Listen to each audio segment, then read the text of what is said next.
Well, thank you everybody for coming to our latest Masters of Game Design. As many of you know, this is a program that we try to do monthly here at the New York Film Academy. So thank you first of all for coming. Secondly, we are doing lots and lots of programming here at NYFA, all game related. In the next few weeks we have a LARPing workshop on the 27th. That is run by a fellow named Aaron Vanek, and it's like a one-day super intense LARPing workshop. So if you've ever wanted to either design one or participate one, please show up for that. The other is on the 31st, we are having the second of our Make and Mingle, which many of you have been to, and this is where we just kind of open up the school, let people come. We have pizza, we have free Wi-Fi, we let you use the bathrooms, and and you guys can just hang out and make your stuff and socialize. So hopefully we'll be seeing you there. For many of you that have found us through Meetup or some other way, thank you very much. Keep your eye on those message boards, and I think I posted a bunch of stuff about this today. So when you get back home, hopefully you'll find something in your inboxes.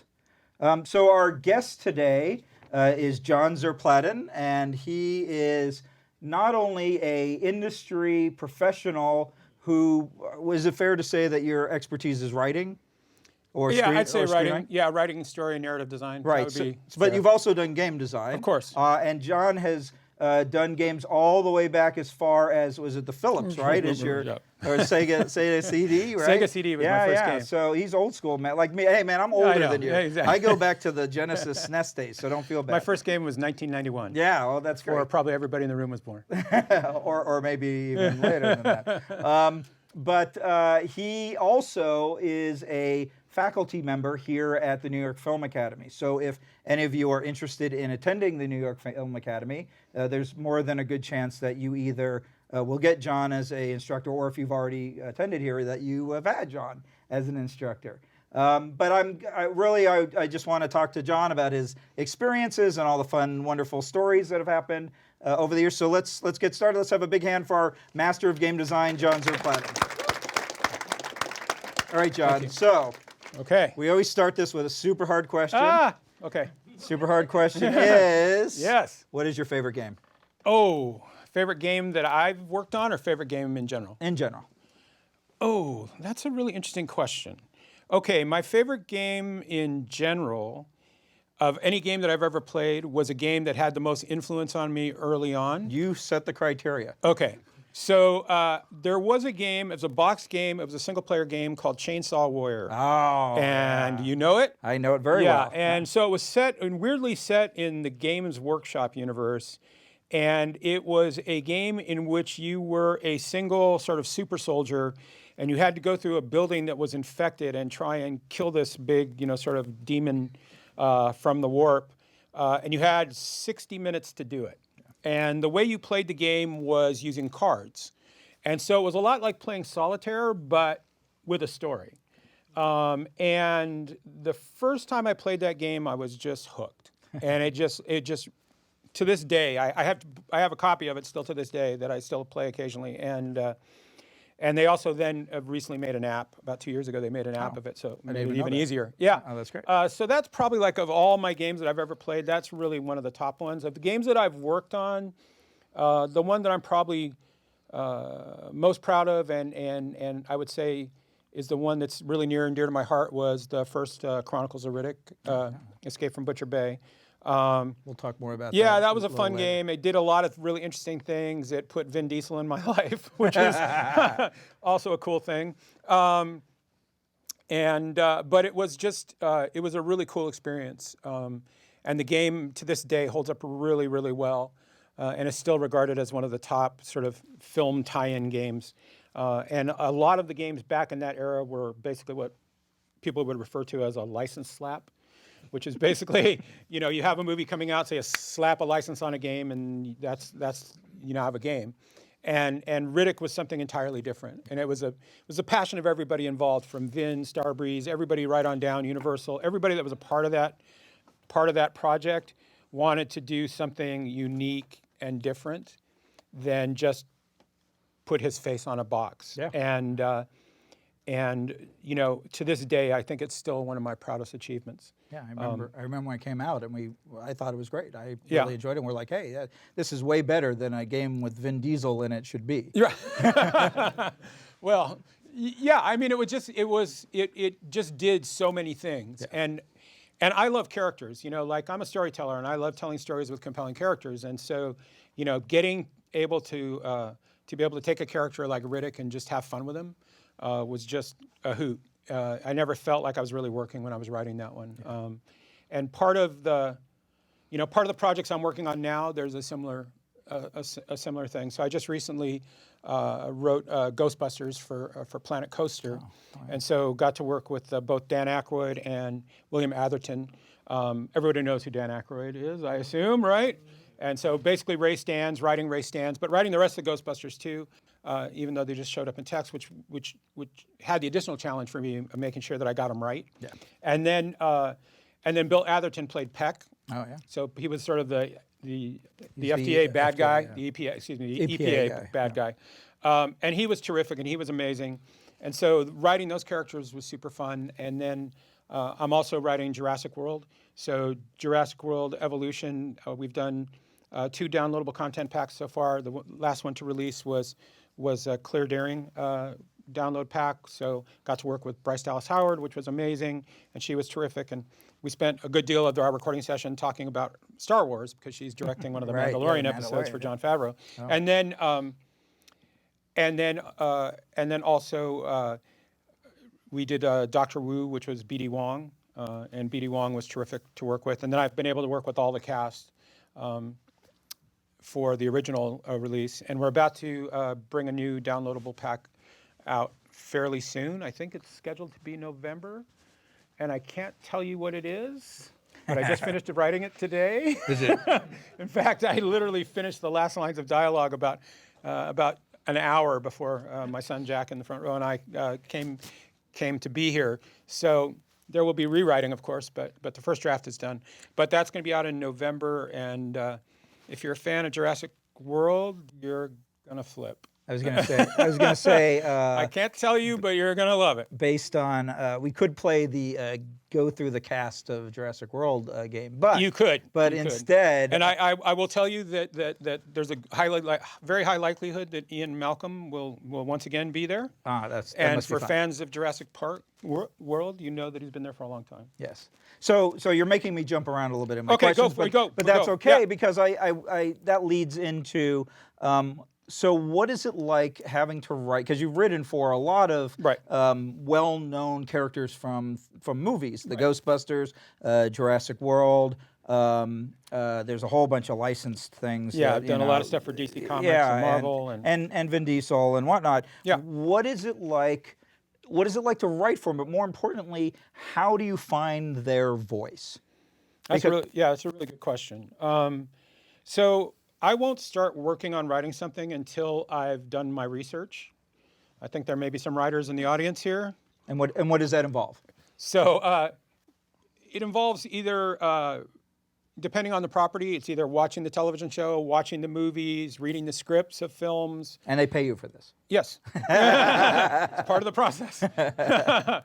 Playing the video game, if I'm working on a game series and I'm not familiar with the game, but they've asked me to either work on it or help them tweak it or whatever, then I'm going to sit down and I'm going to play the game. Because I want to understand what others before me have done, but I also want to understand the way the characters have been portrayed by the actor. And whether that's a voice actor or an on-screen actor, I want to understand what they're doing. Because as a writer who's writing, if I was writing novels, then the words belong to me. But when I'm writing and I'm writing stuff that's dialogue, the words really don't belong to me. They belong to the actor. They belong to the director. They belong to the team that's putting the product together. And so I can only bring that maybe 80% of the way. It really takes the talented people that then take that script and bring it to life. They take it to the finish line. Right. And oftentimes what they're doing is stuff I can't even imagine. So that's the trick, is I want to know as much as I can. Right. So was there ever a moment where you wrote something and you were like, I am 100% sure that this is something that this character would say, and then the actor was like, or the director, or whoever was like, no, no, no, no, they would never say Okay, so well, I'll give you the good example of that. Okay. that. Okay. So I spent 3 days in London recording Jeff Goldblum doing Ian Malcolm, and so Ian Malcolm, if you saw the last Jurassic World: Fallen Kingdom movie, he's really bookends of the film. He shows up for about a minute and a half at the beginning of the film. He shows up for about another minute and a half at the end of the film. And he was, heavily featured in Jurassic Park and in Jurassic Park 2. But other than that, he's had smaller roles in some of the films. But a very iconic character. So we really played up Dr. Ian Malcolm for Jurassic World Evolution. So I ended up writing about 300 pages of Ian Malcolm. And we went and re-recorded it over the course of 3 days. Well, one of the things you don't want to do is tell Jeff Goldblum where to pause, right? Or where to go, or where to repeat a word, because life finds a way, right? But you write the line, life finds a way, and you let him put the where he wants, right? So when I was writing the script for people to read, I put all of the Goldblumisms into the script. So I wrote it in his voice. So there's pauses, there's repeating words, there's ellipses all over the place, there's thoughts that change and come back, because you want the reader of the script to read it like he's reading Jeff Goldblum. But you don't want to put that script in front of Jeff Goldblum because you want him to do it his way. So before we went into the recording session, I had basically done a cleanse pass and gone through and taken all that out. So that instead what we had was just sort of straightforward dialogue without all of the... Right, no ellipses. With the ellipses and the pauses and everything else. So we get into our third day of recording. We finish at like 11 in the morning. We have them for the whole day. But our third day, we had them for Friday, Saturday, and then Sunday we're off, came back on Monday. And by 11 o'clock in the morning, we're done. So that's when you have them record your answering machine. Right. And so we were doing, we would do some promo lines and some other stuff. So that took about another hour. And he's like, dudes, and he's great, by the way. He's one of the most amazing actors I've ever worked with. But he's like, dudes, we still got like 4 hours. You're paying for it. What do you want to do? And so to get the job, you still have to sometimes write samples that people can read so that they know that you can actually do the work. And even though I have probably 80 to 100 video games under my belt and scripts and film and all, you still have to audition, Famous actors audition, right? It's just the way it works. So I had written a couple of pages of Dr. Ian Malcolm talking about dinosaurs and talking about how dinosaurs really never went extinct. They just changed their shape and evolved. Right. So when you drive to McDonald's, it's their degrading biomass, which is fueling your car. And when you get your chicken McNuggets, you're eating their genetic ancestors. And so there was this whole sort of like riff that he does, but it's all completely written in Goldblum-esque, right? And I didn't have a clean version of it. So I went to him and I said, Jeff, well, I have this thing and I think it's really great. I think you'd really like it. And, but I have to apologize. It's kind of written so that when people read it, they'll read it like they're listening to you. And he said, JZP, give me the script. And he takes it in front of him, puts it down, and he goes, roll it. And he did it word for word, exactly like I wrote it in one take. Every pause, every everything, just nailed it, right? In one take. And when he was done, there's a little podium here. When he was done, he goes like this. I know why you got the job.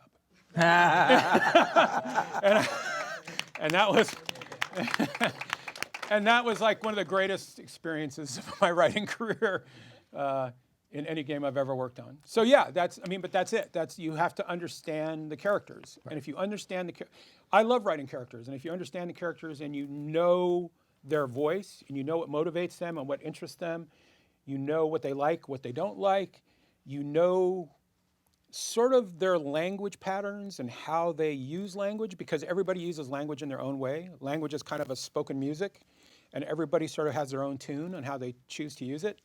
And so if you understand those things, then yeah, you can create a compelling character. If you can create a compelling character, then you're really over the biggest part of trying to create interesting narrative. So other than Jeff Goldblum, who's your other favorite person to write for? Vin. Yeah. Yeah, Vin is great. Because with Vin, when he records, he'll go pages at a time. And he has a really great VO director named Jack. And Jack will be just there writing alongside with us. And Vin will start going. And Jack will just be calling out takes. That one, no, not that one, that one, that one, because he knows Vin's not stopping. He's just going to keep going. Right. And then, Vin will get 2 or 3 pages in, and then he'll take a break, and then he'll look at the rest and talk to us about, and then back, and then we go again. And he's just... Yeah, that's very unusual. He just makes everything you write sound better. Right. There's some people that just have a voice and know how to use it. It's that certain, I would listen to James Earl Jones read anything. Oh, yeah. It's just amazing. You can just listen to certain people's voices. Keith David, you can listen to certain people's voices and they're so beautiful to listen to. And Vin has one of those voices where you can just listen to it and it's cool to begin with, but if he then starts to really go with it, it just gets so much better. So yeah, he'd probably be my second favorite. Gotcha. All right, so that's the next question is, have you played Dungeons and Dragons with Vin Diesel? No, but I have played World of Warcraft with Vin. Oh, okay. And I did actually write a development for Vin's character, Melkor. Uh-huh. So Vin has this character, Melkor, who's a half elf, half drow, and he's been playing that character for a long time, since he was a teenager. And I actually developed a few things for him with that. Right. That I can't go into any more details. So we'll be seeing special things in the Melkor movie in a few more years, or maybe. All right, very cool. All right, so let's roll back the clock a little bit. So as we were talking about before we started, you got your big start in show business by being a tour guide at Universal Studios. That is true. Was that driving the tram? No, that was giving the tour. Oh, giving the tour. Okay. Yeah. Right. So if you haven't figured out by now, I can talk, and so, and I can tell stories. So what happened was, I didn't know how to get into the entertainment business. I was fumbling and stumbling, trying to figure out, okay, how am I going to make this happen? And I was waiting tables at the time, and driving home, and on the radio came this advertisement from Universal Studios saying, hey, Christmas is coming up, and we staff up for Christmas, and we need extra people to come work at the park. Why don't you become one of the people that help, become part of the tour? And I thought, well, okay, well, I can flip burgers, why not, right? So I went to the hiring thing they had, and when I walked in, they said, "Oh, you're here to be a tour guide," and I thought I was there to work selling T-shirts. Huh. I walked into the wrong room or something, and they said, "Oh, you're here to be a tour guide?" And I said, "Yeah, of course, I'm here to be a tour guide." And they said, "Well, you have to go through the audition and go in this other room." So we go into this room. There are 500 people in the room. I'm like, "Oh man, what a mess! What did I just get myself into? I want a job, right? And I'm not going to get this, right?" And they do this whole introduction thing, and you have to do an audition for them where you just tell a story. So I got up there, and I don't even remember the story I told, but it was a couple minutes long. And I had people laughing, and people were interested, and blah, blah, blah. And they said, okay, we're going to call you back if we want you to continue with us. So about a week later, I get a phone call. Hey, you made it through the first cut. I was like, okay, how many more cuts are there? But I got through the first one. Went back, there were 100 people in the room. And they said, okay, now what we're going to do is we're going to let you read the tour guide rule book, handbook, which is this big red folder they had, big red binder, and we'll see how you do. So then that was about a 3-day process, went through that, made that cut. Then we were down to about 50 of us. And they said, okay, we're going to take 10 of you to be tour guides. And we spent 2 weeks doing the training, riding on the tram, doing stuff and giving tours to people. And but not to any of the public, but just to employees and stuff like that. And surprisingly, I was chosen. Excellent. And so I became a tour guide. And the great thing about being a tour guide at Universal at that time was if you put on your tour guide uniform, you had full access to the lot, anywhere you wanted to go. It was like the ultimate VIP pass. Right. And so on my days off, I'd go to Universal, I'd throw my tour guide uniform on, and I'd walk the lower lot, and I'd walk into people's sets, walk up to the DGA trainee and say, I'm with the tour, I just want to watch filming. Sure, come right on in. And so I watched them film Dick Tracy. I sat right next to Martin Brest while they did Midnight Run, Robert De Niro and Charles Grodin. And I was just like, this is the greatest thing in the world. And so that was how I kind of unlocked that door. Right. And then after about a year and a half of working for the tour and kind of passing my incredibly padded resume around to every production office I could walk into down there. I was about to give a tour, a late tour, like a 4 o'clock tour, and the tour guide office got a call. They said, "Is John there?" I said, "Yeah." I picked up the phone. They said, "It's the producer of a show." It was a show, the Robert Guillaume show for ABC. He goes, "I'm the producer. We need somebody down here. Can you be a PA?" And I'm like, "Yes, sir. I'm more than happy to be a PA." And he goes, "Can you be down here in 15 minutes?" I said, "Yes, sir. I'm on my way right now." Nice. And that was my first job in the business. And that's how you got in. And that's how I got in. So what life skill from the tour guide job do you feel has served you best through life? Being confident in your ability to talk to people and tell stories. As a writer, if you want to have a career in writing, you're going to have to know how to talk and dominate a room. Okay, you guys, anybody that's done any television writing or taken any classes in television writing, you guys know about the room, right? Okay, the room is where stories get broken, and that's also the room is where you have to pitch stories and do stuff. And if you're a writer, you're going to be pitching a lot. The room is in the games business. There is a room as well. That room also includes game designers. It also includes art people. It includes the producer. It can include even investors sometimes. So you have to be able to talk. You have to be able to tell stories. And I sort of pride myself on, you can wind me up, give me any topic, and I can talk on it for about half an hour. And that's a skill set you need to have. So being confident in being able to get in front of people and talk to them, or be in a room with 5, 10, 15 other people who want to hear what you have to say, and being able to do that in a concise manner and being able to do it with confidence is absolutely essential. I've told my students, and if you take a class with me, we actually do pitching as part of my class.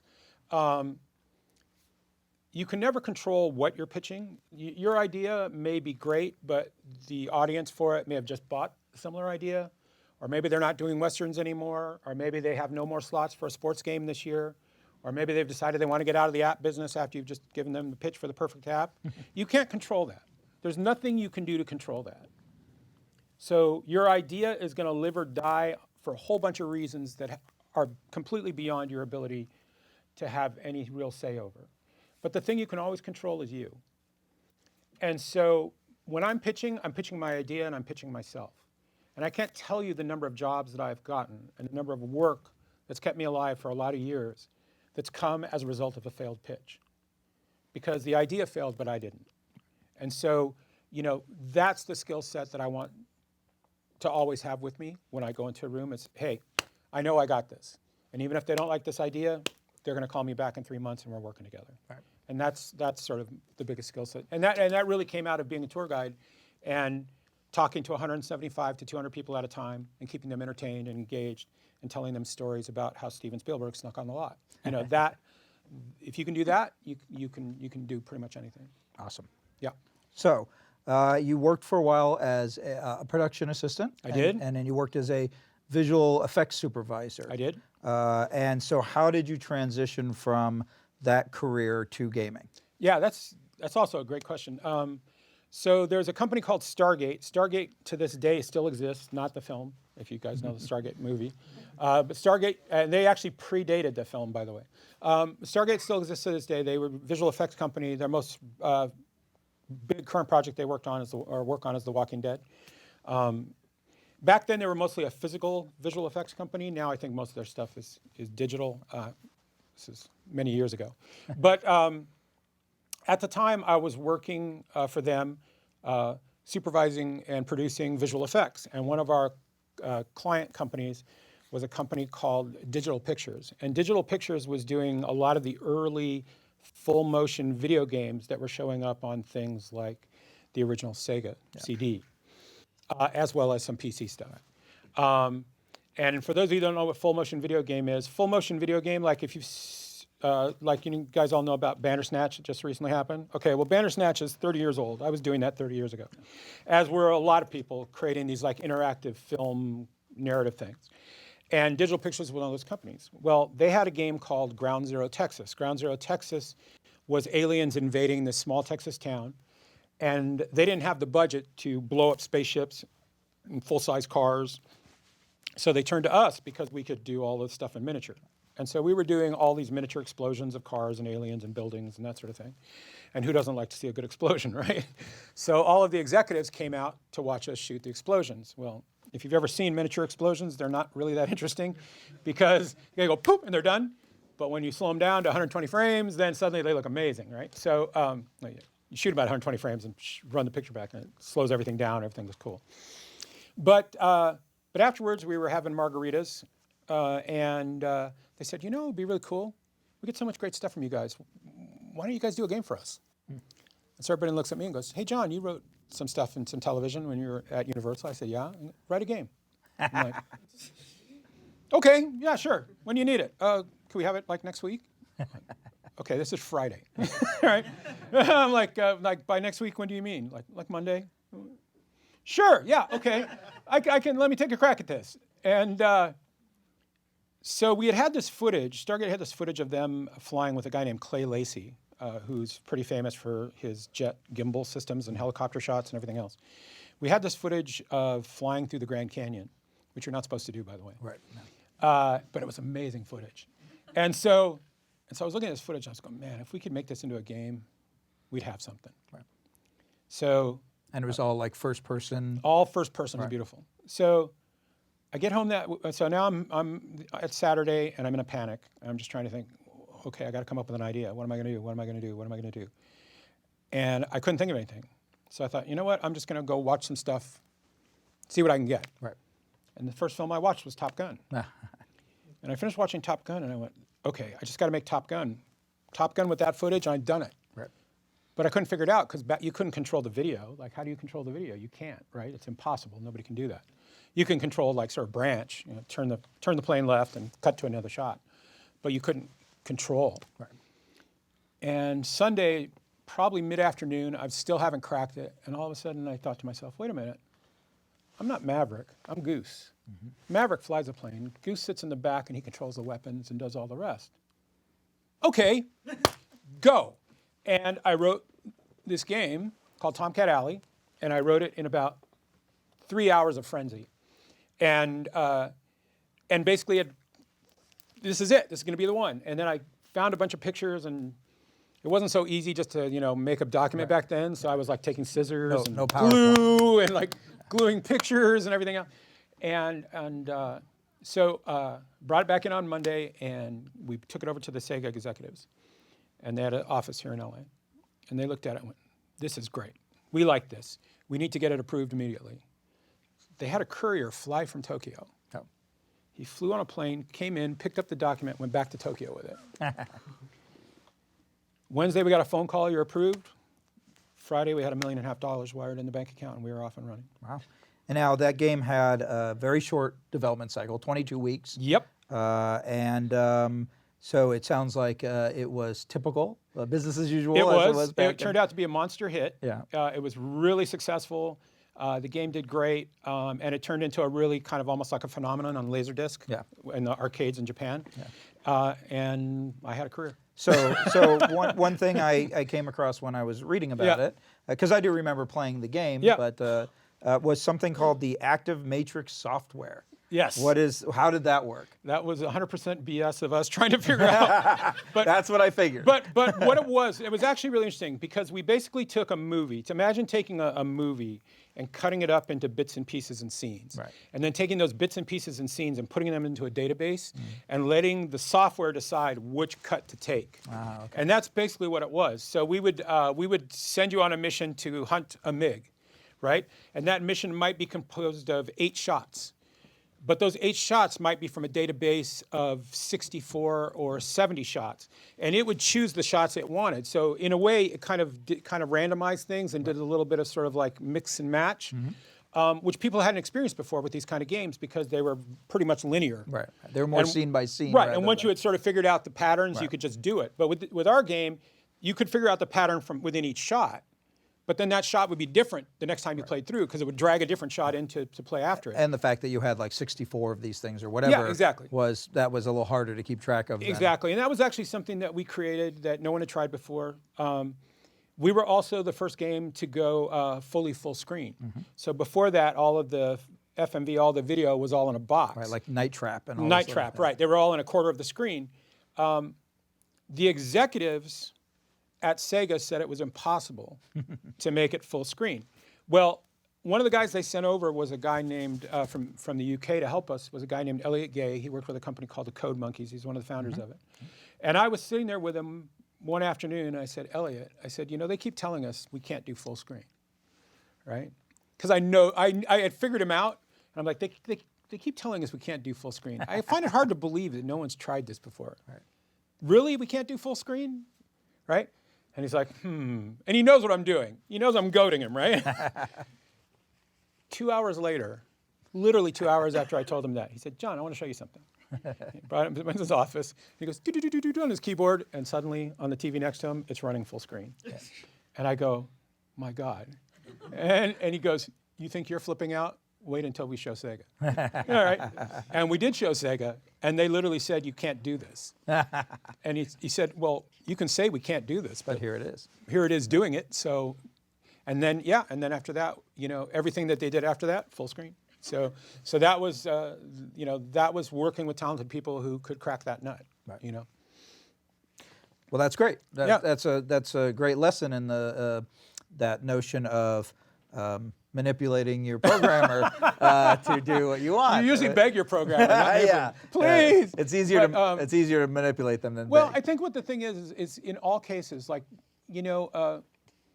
if you're making a film or you're making a TV show, writing a book, the structure for that is basically set. Right. Okay. Now, there's some things changing. So like the structure of television is in a bit of a change now with streaming and with binge watching. And, you go to Amazon to watch, 14 episodes of a show you like, and you get to watch it when you want to watch it. That's a fundamentally different structure. But you still look at most of the things that show up on the networks or even on streaming services, and they tend to be half-hour, 1 hour, 2 hour experiences. Film tends to be a half-hour, 1.5 hour to 2 hour experience. If you're sitting in a theater for a 5-hour movie, that's really something exceptional and different than the experience you're looking for. But when you look in the game space, there really is no true standard yet. There's no like, hey, if you buy this, it's that, right? They used to tell me, like when I first started in the games business, that you were supposed to get an hour's worth of gameplay for every dollar you spent. That was sort of the metric, which is BS. Yeah. But that was the metric. But now people are more than happy to spend $10, $15, $20 for a really cool 3-hour experience. Right. They're happy to do that. Where somebody else might spend $50 to $60 to $70 and play Red Dead Redemption and be 200 hours in and still not be halfway through the experience. Play for the rest of their lives. Right, you can literally play the game forever. Right, yeah. You can literally play the game forever. There's, when I mentioned Ghostbusters, that was for a downloadable content pack for Planet Coaster. And there are people that play Planet Coaster that have been playing it since day one, and they'll never finish it. Yeah. They just never will finish it. So what is the standard now? It's everything. It's open.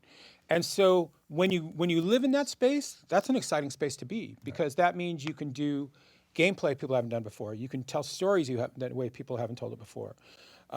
You can create new forms of entertainment that people may not have been. People didn't even know they wanted until you presented it to them. Ingress and Pokemon Go were great examples of that. And when you put things in front of people and say, here, be entertained, the way that they're willing to be entertained is fundamentally changing. And so that's the exciting part of it. For me, is that to be able to work in a space where there's still, the rules are, they're there, but they're not, and that's what I love. Well, it's more fun to play at the boundaries. Exactly. Right. Yeah, and you should always try and push the boundaries. Yeah. If you set ambition here and you land here, that's a good thing. But if you set your ambition here, this is where you're going to land. It's just that's the way it works, right? So why not set your ambition as high as you can? There's always going to come that terrible, awful, horrible day where ambition meets reality.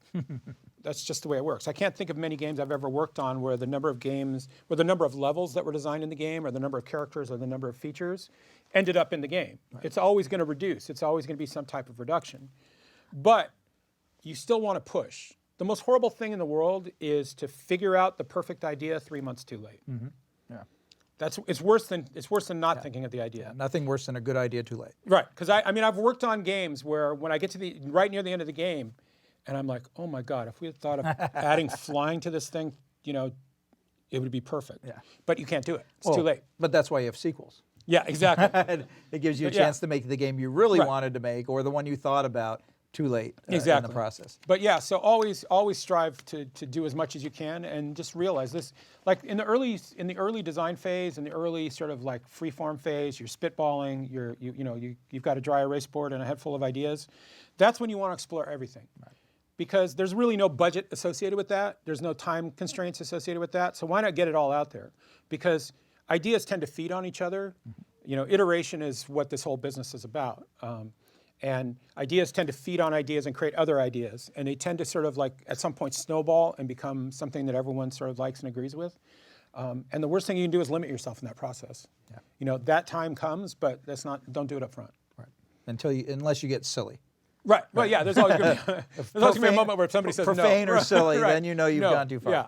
All right, so let's talk about one of my favorite games on the PS1, Okay. which is Fear Effect. Yeah. So this was a for those of you not familiar with this, this was a kind of like, it felt very Resident Evil-y in its execution, but it had very cool cel-shaded characters. It had a lot of cyberpunk influence, and it had a very heavy dose of Japanese mythology kind of mixed together. Yeah. Chinese manga, all sorts of weird stuff. How the heck did you get involved in that game?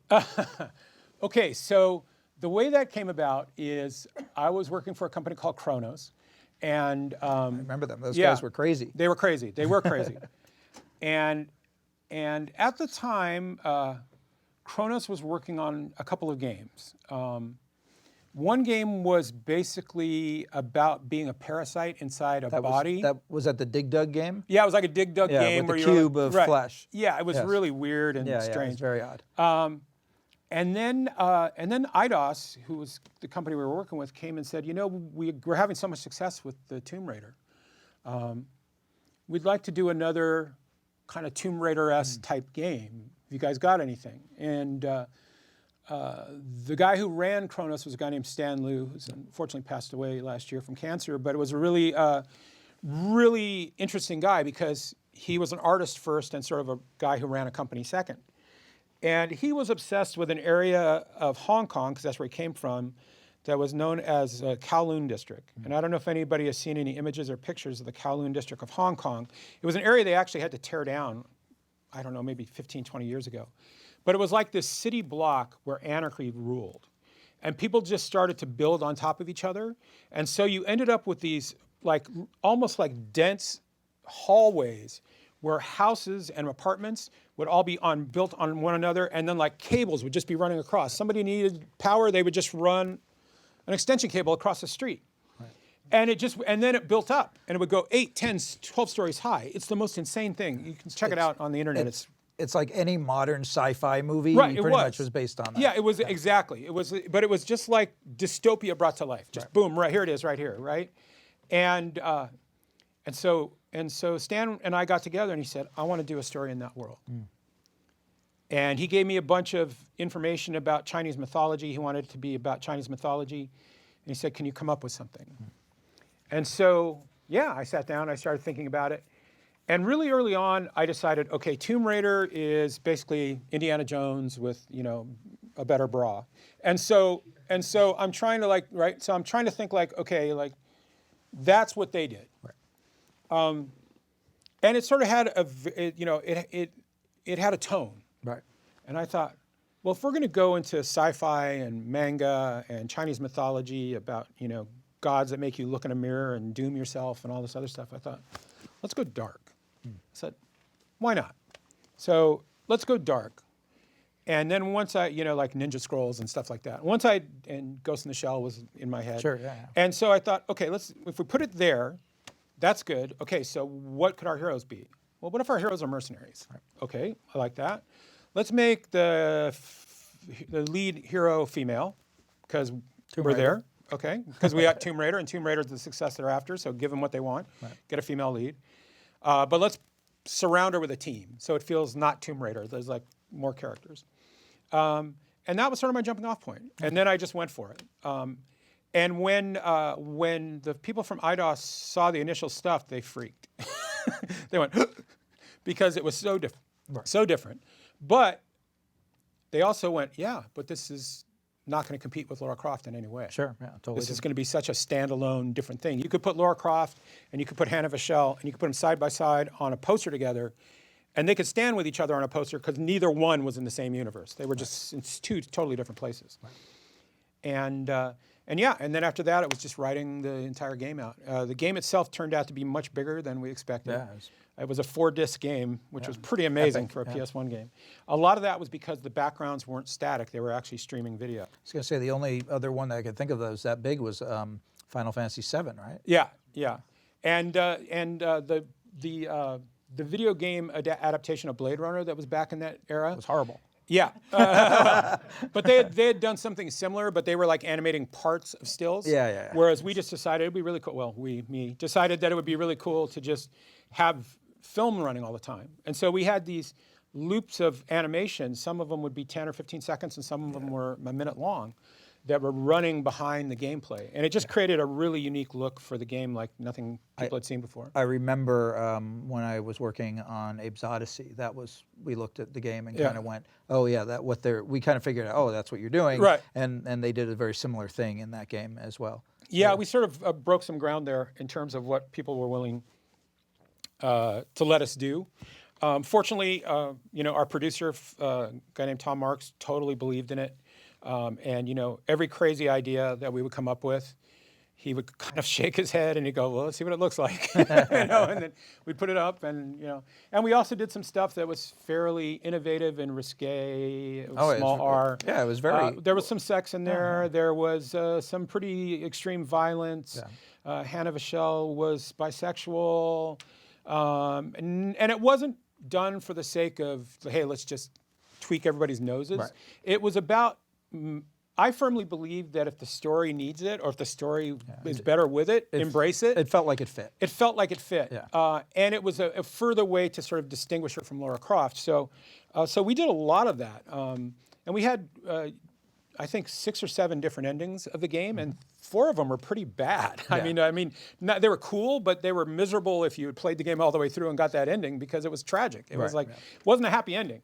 And then there were 2 or 3 endings that were really good if you can get the whole team to do it. So, that was Fear Effect, and that was successful enough for them to do a sequel. They did a sequel, Retro Helix. Yeah. So what were you able to do in the sequel? Gone. Oh, you were gone by that I was point. gone. Oh, okay. I pulled my ripcord after the first one. All right, very good. But the characters and stuff made a sequel, and they are remastering the game.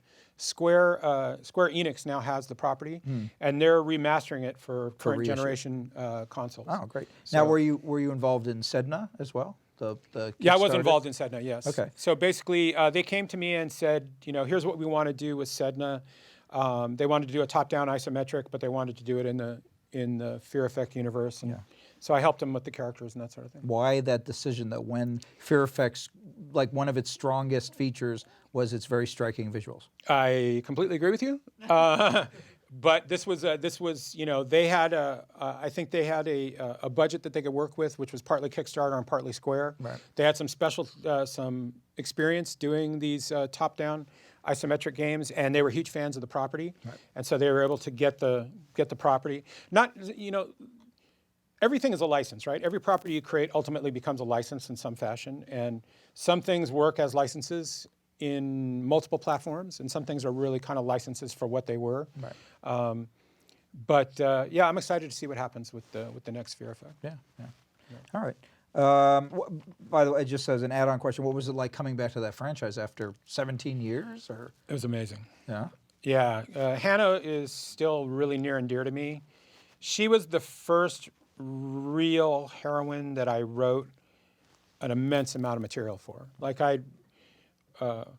we had female characters in almost every game I had written up until then, and very cool female characters. But Fear Effect was the first game I wrote where the lead was female, and I really enjoy the challenge of writing things I'm not, right? So you can go read on the internet all sorts of people that say you have to be black to write black characters, and you have to be a woman to write a woman character, and I guess that means I have to be a dinosaur to write dinosaurs. It's sort of like, to me, it's sort of an inane stupidity that people talk about, because how would anything ever get written? How could anybody write a book or a screenplay or anything if you can't write things that you aren't? So what do you do to get into those mindsets? Yeah, so for me, it's about like I try and think like the character, and and dropping into a headspace that you're not necessarily comfortable in can be really frightening, but it can also be really liberating, because now suddenly you're doing things and starting to write things and ideas that otherwise wouldn't necessarily be there. And I really enjoy writing female characters because I enjoy putting myself in that space and then seeing what happens. I also like really writing kids for the same reason, right? Because you can see the world differently. The eyes of a child are different than the eyes of an adult, and the way they interact with the world, the way they see the world, is so different. And if you can find a way to drop into that person, it's like you get to role play that character. That's the fun thing about playing RPG games, is you're role playing, right? So, a writer is sort of role playing all the characters that they're creating and writing. And so, if you enjoy that, and I do, then you're excited to sit down at the keyboard. And so, so Hannah was a really special character to me, and I was really glad I got to visit her and, basically spew some words out of my old friend's mouth again. So like fun. Visiting old friends. That's great. All right. So which came first, The Ultimate Guide to Video Game Writing or Butcher Bay? Butcher Bay came first. Okay. And then, so basically there was a company called Lone Eagle. And they were a company that was associated with Random House. And they approached a guy that I knew named Skip Press. And Skip approached us and said, hey, they would love if you guys would write a book on writing narrative for video games. Right. And I thought, I've never written anything like that before. It sounds challenging and exciting. So Flint and I talked about it, and we decided, okay, let's go for it and see what we can do. And we wait a second, just for the rest of the audience. Flint Dilley. Who is Flint? So Flint Dilley is a longtime partner of mine, and a lot of stuff that we've done together over the years, including Ingress and the Riddick games, and Flint was my co-author on this. Interestingly enough, Flint is down at Comic-Con tonight. He just was inducted into the Transformers Hall of Fame. Good for him. So Flint wrote the original Transformers movie, the one where Optimus. About the good one. Yeah, the Transformers movie. The Transformer movie. Michael Bay. No, Michael Bay. Well, look, the Michael Bay films are entertaining for what they are. So real quick then, was Butcher Bay the first game you worked on with Flint? No, we had done some other stuff together, but Butcher Bay was one of the first ones that we had done some pitching on some original stuff. We had developed a thing which eventually became Venom, the movie, the backwater that became before the Tom Hardy's Venom. That's right. Right, not Spider-Man Venom. But they called it Venom. They changed. Movie studios will change names and do stuff to you that you have no control over. But yeah, so Flint and I kind of looked at the work and we thought, okay, here's what you're good at. Flint is really great as sort of if you use a painting analogy, Flint is really great at slapping big pieces of color on a canvas.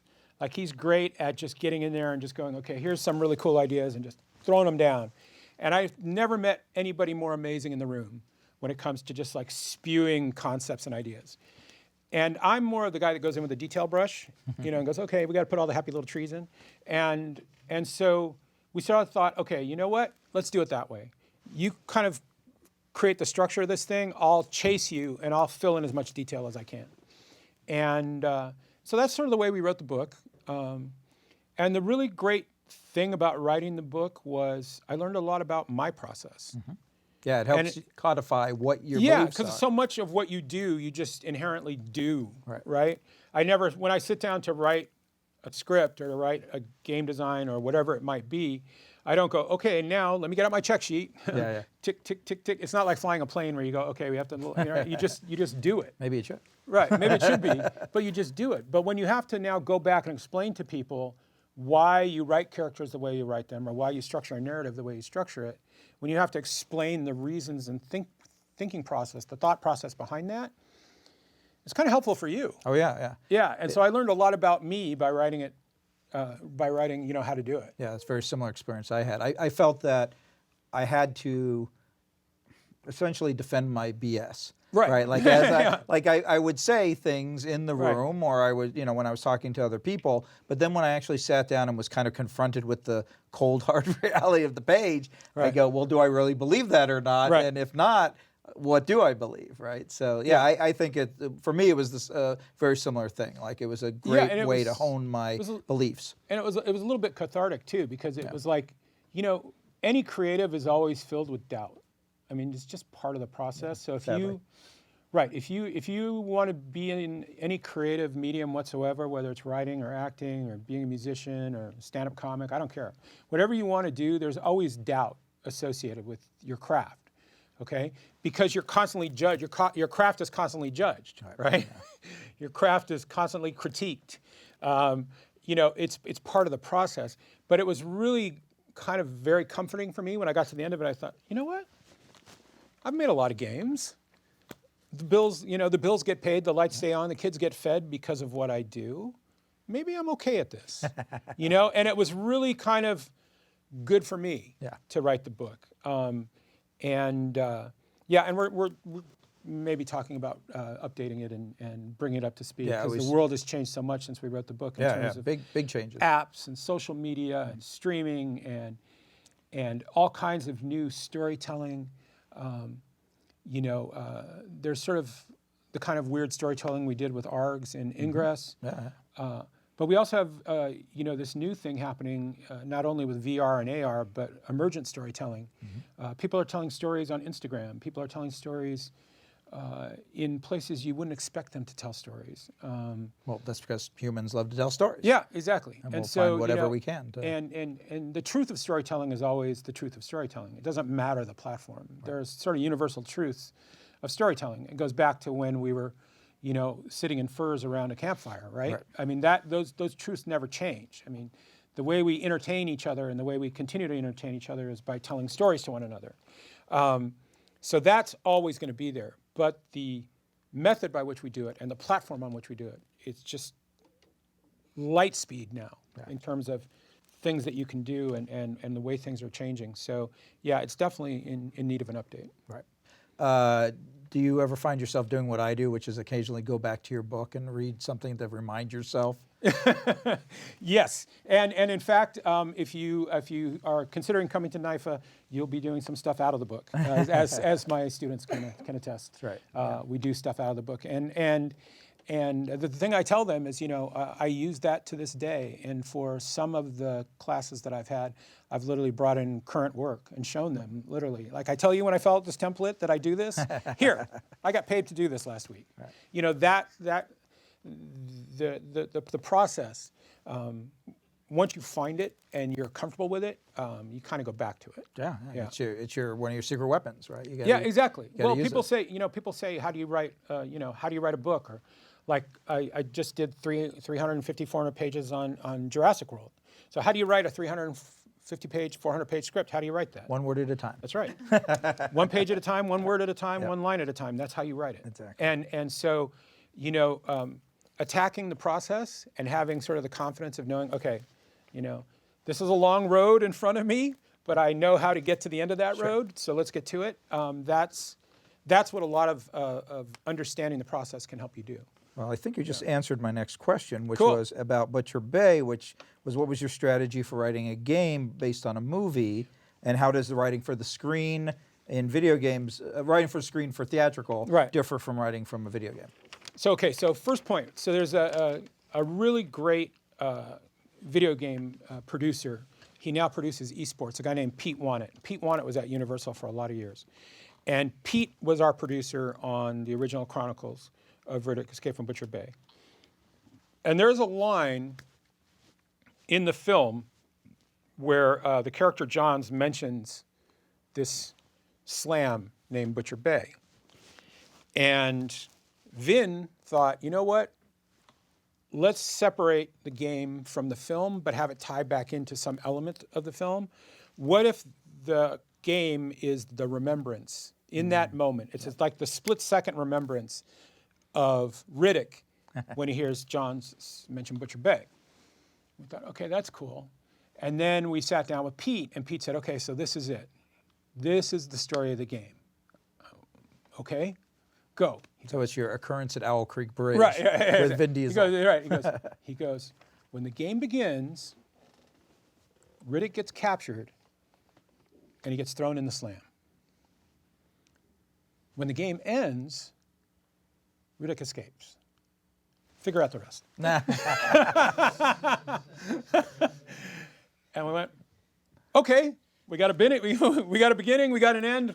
Sure. Good. Yeah, Let's go. better than nothing. Yeah, exactly. And that's what he gave us. And that's what we did it. And it was a really terrific experience, and it was really fun, and Vin was really helpful in the process. We would throw ideas at him, and he would, say, love it or do this or that. But structurally, did you essentially wrote a movie? It just happened to be for a video game. Yeah. Right. Okay. So And then we were working directly with Starbreeze in terms of the levels that they wanted to do and the gameplay they had and the characters they had, and so it was a back and forth, give and take conversation throughout the process. So this is something that in one of my classes, in the narrative theory class, we were talking a bit about the idea of place driving some of the decisions in storytelling for a game. Do you find in these kind of narrative-driven types of video games, do you find that to be more often the case, where it's like, hey, we want to do a level, that's near a volcano, or we want to do a level that's in a castle? Yeah, that will happen, absolutely. I would say it's to me, in my experience, it's been about 50-50, because I'll come up with something that I really love, and I think it'd make a really good gameplay level, and then we'll pitch it. So in addition to writing the Ghostbusters downloadable for Planet Coaster, I was involved in writing the Ghostbusters game that they're in the process of remastering right now. And Dan Aykroyd and Harold Ramis got screen credit for that. You were the ghost. You were the ghost writer. But anyway, but in the game, we turn Central Park into a cemetery. Right. And I thought Central Park is such an awesome location and so iconic for New York. They didn't have the idea of creating a cemetery. I said, it's a Ghostbusters game. Shouldn't we have a cemetery somewhere? It kind of makes sense to me, right? And I thought, what if we turn Central Park into a cemetery? Mm-hmm. And I thought, okay, that's a really iconic location, and we could do some really fun, cool stuff. If suddenly, there's so many great places in Central Park. Right. If suddenly, like, tombstones started to pop out of the ground in Central Park, it would be kind of really cool and amazing. So that was one of those things where you go back to the designers and you talk to them and say, hey, look, I have this crazy idea. Right. And they hear it and they go, that is a crazy idea, we love it. And then that becomes the conversation, which leads to it becoming a level. Right. So it can work both ways. Right. So it's kind of a little bit of the environment, a little bit of the mechanics, a little bit of the story. Exactly. All kind of blends together. Yeah, and you're trying to create something that's unified and that has cohesion. Right. Because story is really there to support gameplay, but many games are really gameplay is supporting story. Mm-hmm. The people are playing that experience because they want the story element, and the gameplay is just pushing that story forward. So it can work in both directions. They're both carrots to get you to Absolutely. go through. So what was there's a second interesting part of that question. I forgot. Okay. I forgot what it was. All right. Well, my other question was about Ghostbusters, which is all right. So you didn't write Ghostbusters Game. If you could do another Ghostbusters game, if I could write another Ghostbusters game, what would it be about? Oh, wow. Well, okay. So I was just at Ghostbusters Fest, which was awesome. Yeah. What is Ghostbusters? So Ghostbusters Fest was the gathering of probably about 2,500 of the most rabid Ghostbusters fans you've ever met.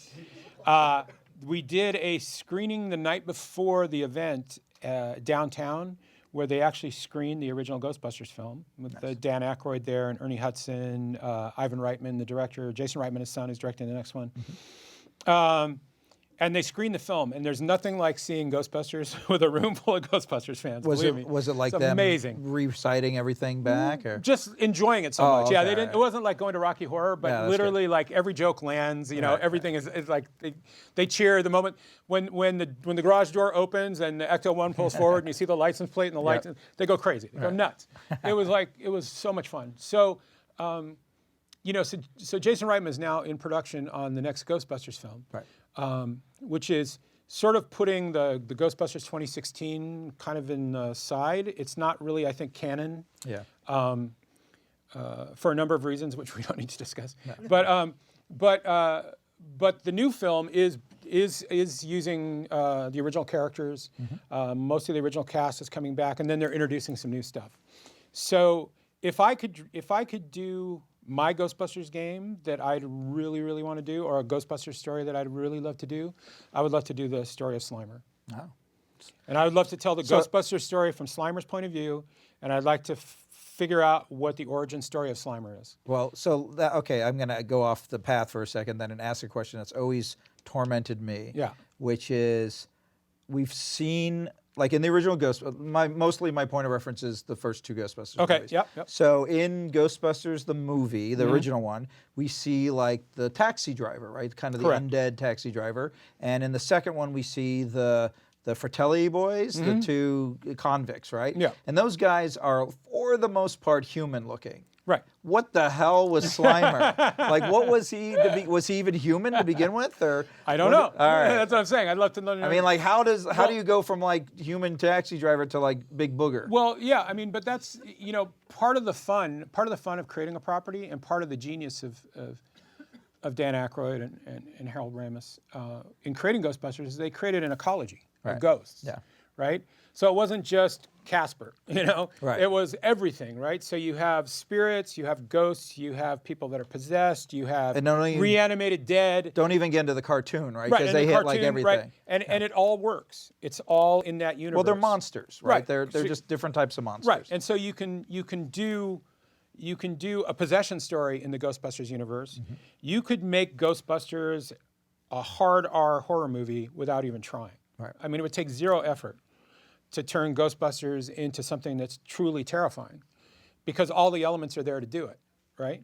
The fact that they went tonally with a comedy and made it fun and for the most part family friendly. People forget some of the things that are in the original Ghostbusters movies that are not so family friendly. You necessarily don't want to have to explain to your 8-year-old why Ray Stanz's belt is being undone by a ghost.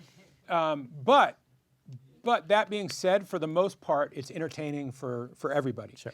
But having that ecology, having lots of things to fight, is great for that kind of storytelling, which is also great for. Well, the concept artists. Yeah, well, but it's great for video game Well, storytelling. yeah, of course, yeah. Because now, what do people want? If your game is built in part around fighting monsters or fighting enemies or conflict and combat, having a variety. Right. It's fantastic. You have a demon dog that does one type of thing. You have a flying guy that does a different. They do different you kinds have of a giant attacks. marshmallow Right. guy who does something else. Right. The taxi cab skeleton guy is not going to slime you Right. because he doesn't have He'll slime. run you over with his car. Right, he might run you over with his car. He might bite you, but he's not going to slime you. But Slimer, he's going to slime you. Right. So there's that kind of rogues gallery Sure. that you can turn to, and that's terrific when you're writing a story. Right. Yeah. Cool. Okay, so you did some work on. Actually, we have a shared property, which is the Terminator Salvation. Oh, yes, We've yes, both done yes. Terminator Salvation things. So you did the machinima. I did the machinima. Yeah, so what was the difference between writing machinima and writing either video games or for live actors or whatever? Like, was there any difference, or did you find there not Well, to this be actually ties into the question. I remember the question now. Okay. Then this kind of ties into it. So writing a feature film or writing television is different than writing video games for a number of reasons, but the most important reason is the expectation of the audience that you're dealing with. So if you're writing a video game, you're dealing with a player. You're dealing with somebody who has an expectation that they're in control, that they get to act, they get to push buttons, they get to make things happen. It's a lean forward experience, right? A lean forward experience as opposed to a film, which is a lean back experience. Right. I'm here. You're passive. So you're passive. So if I'm 20 or 30 minutes into a film and it really hasn't got me yet, I'm not necessarily going to give up on it, because maybe it all starts paying off in the second and third act, and I'm willing to stay on the ride, right? I can't think of the last movie I actually walked out of in the theater, even when I'm sitting down in a movie and I'm going, come on, It's still enjoyable. It's right, and I'm still going to give it its chance, right? Because that's my expectation. Films don't always start fast. Some films start slow and build, but by the time you get to the ending, they're amazing. If anybody's a fan of Quentin Tarantino, watch Quentin Tarantino movies. They don't necessarily get satisfaction right away, But when the satisfying moments come, they're amazing. So you kind of go, you know what? I'm willing to stay on this ride and see where it takes me. But in a video game, you have very little of that because of the expectation of the player. The player wants to be engaged. They want to be entertained. They want to be challenged right off the bat. Well, they also want to be active and involved. They want to be pushing buttons. They want to be, moving the joystick. So you can't literally go, okay, before you get to do anything, here's 20 minutes of story. You just can't do that. Well, if you're Kojima. Right, you can, but also remember that was done for a different audience. Sure. That was done for the Japanese audience, which treats gaming differently than the American audience does when it comes to storytelling. So you have to be very smart about the way you tell your stories in a game space, in terms of how long your scenes last, or are there ways you can bring the player in and have them be part of the narrative that's going. So a lot of people are doing kind of interactive narrative concepts now, where there'll be interactive dialogue, or there'll be things for you to do, or quick time events, or other things that are happening. Sometimes you'll have story playing while you're playing the game. Grand Theft Auto is a perfect example. Or Bioshock. Right. Yeah, where when you're playing Grand Theft Auto, you're driving the car from point A to point B, and you hear the conversation inside the car. But you're still in control of the car. You're driving the car, so you're getting both story and gameplay simultaneously. So you have to be smart and really plan and think about how you want your narrative to play out through a gameplay experience. So do you find that when you are thinking about those kind of experiences and storytelling, particularly using either level design or gameplay or whatnot, that do you feel that the workload increases It does. on you? Because you're now having to write for, they might see this 6 or 7 times, so Right. I've got to come up with different ways of telling this. Yes. But also, what do you do to make sure that you are writing content that the player doesn't miss because they are so engaged with the gameplay? Yeah, I mean, that's a key thing, is you have to have, so when I'm writing, I usually have the design document right there with me. I was talking with a few gentlemen before we started here. Forgive me, I don't remember names, but we were talking about Jurassic World and the latest content that I'm just finished writing. And so for that, I have an Excel spreadsheet. And I hate writing in spreadsheets, so I don't write in spreadsheets. You can imagine how just creatively crushing it would be to write in a spreadsheet. So I do use Final Draft, but I basically take all of the addresses for the dialogue trees and things like that, and I copy them into Final Draft, so at least there's a reference, and then they can extract it and figure out what they need to do with it. Gives you a starting point. It gives me a starting point. Yeah. But so let's say in Jurassic World, we might have to tell you to look at your dinosaur rating. So now I need 15 versions of that.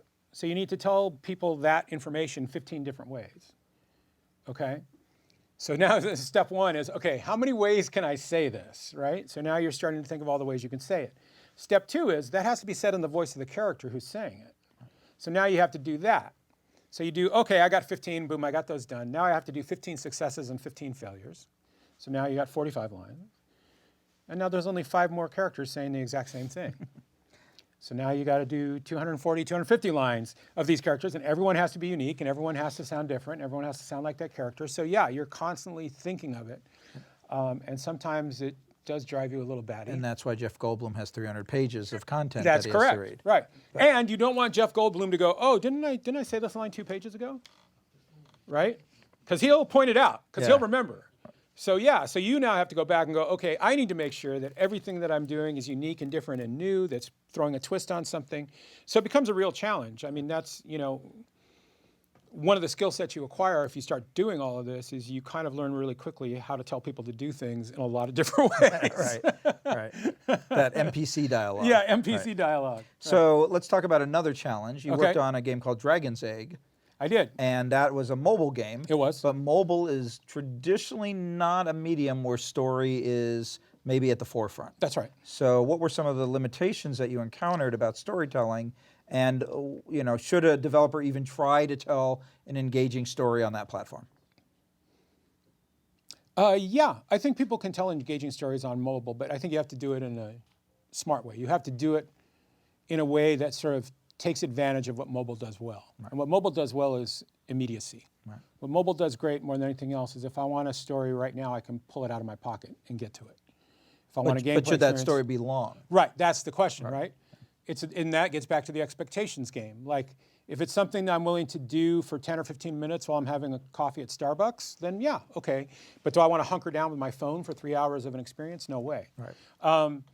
So yeah, the challenges of something like Dragon's Egg is we had a story, but it was kind of very thin gruel to support what was in essence a more kind of a premise than kind of a gameplay. story, yeah.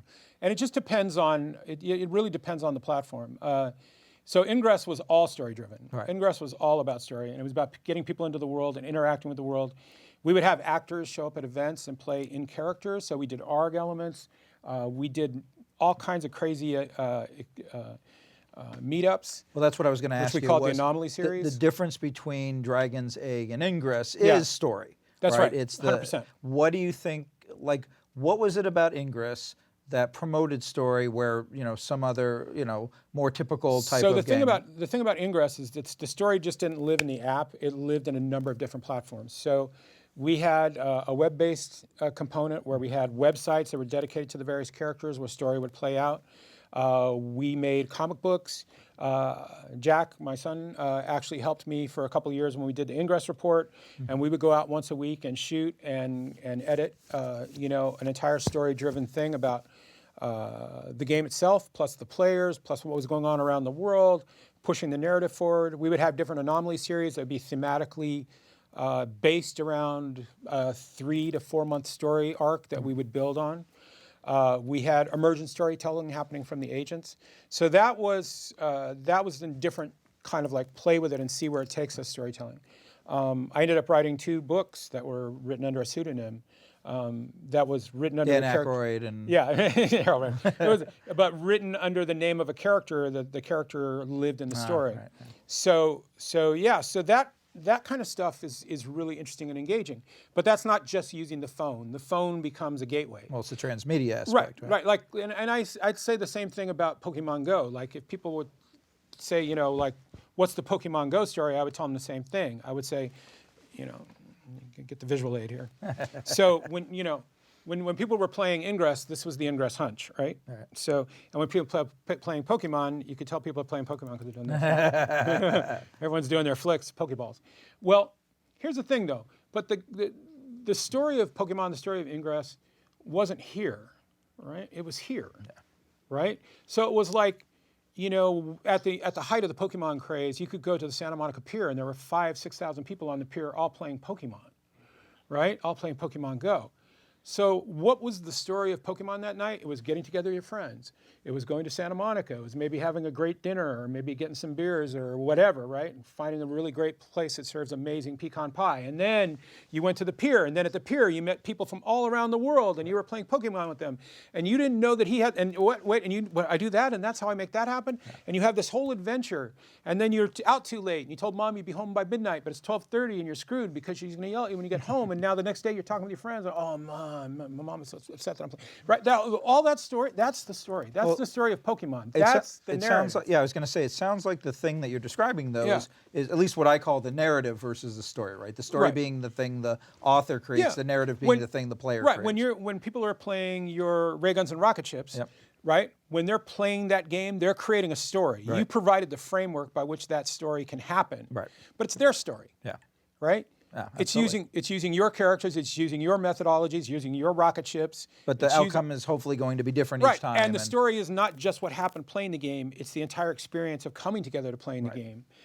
Interacting with your friends and having shared experiences, that's the story, right? And so what made something like Pokemon work, I think, was that combined with going out in the real world and interacting with things. It was the perfect license at the perfect time. Yeah, love of Pokemon, right? Right. too. It's a cross-generational license because if you think about it, kids today know Pokemon, but their parents played Pokemon, and their parents' bought them the cards that, so that, They at least heard about Pokemon. Grandma knows about Pikachu because she was at Toys R Us 25 years ago buying you Pikachu. Right, yeah. So she knows who Pikachu is. So you have cross-generational, it's like Star Wars, cross-generational. Go to a Star Wars movie, as disappointing as some of the recent ones have been,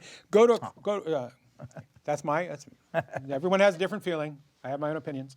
But go to a Star Wars movie and look at the age of the audience. Oh, yeah, they're all over the place. All over the place. You're going to see 80-year-old guys and gals in the audience watching Star Wars and dressed up. and right, and you have to remember they were 35 years old when the original came out. They went to the theater as 35-year-olds. Yeah, I And mean, now I they're was- coming back as 75 and I 80-year-olds. was 9 or 8 when Yeah. the first one came out, and I still go. Right. So Yeah, and so that was another perfect thing about Pokemon was it cross generational. Sure.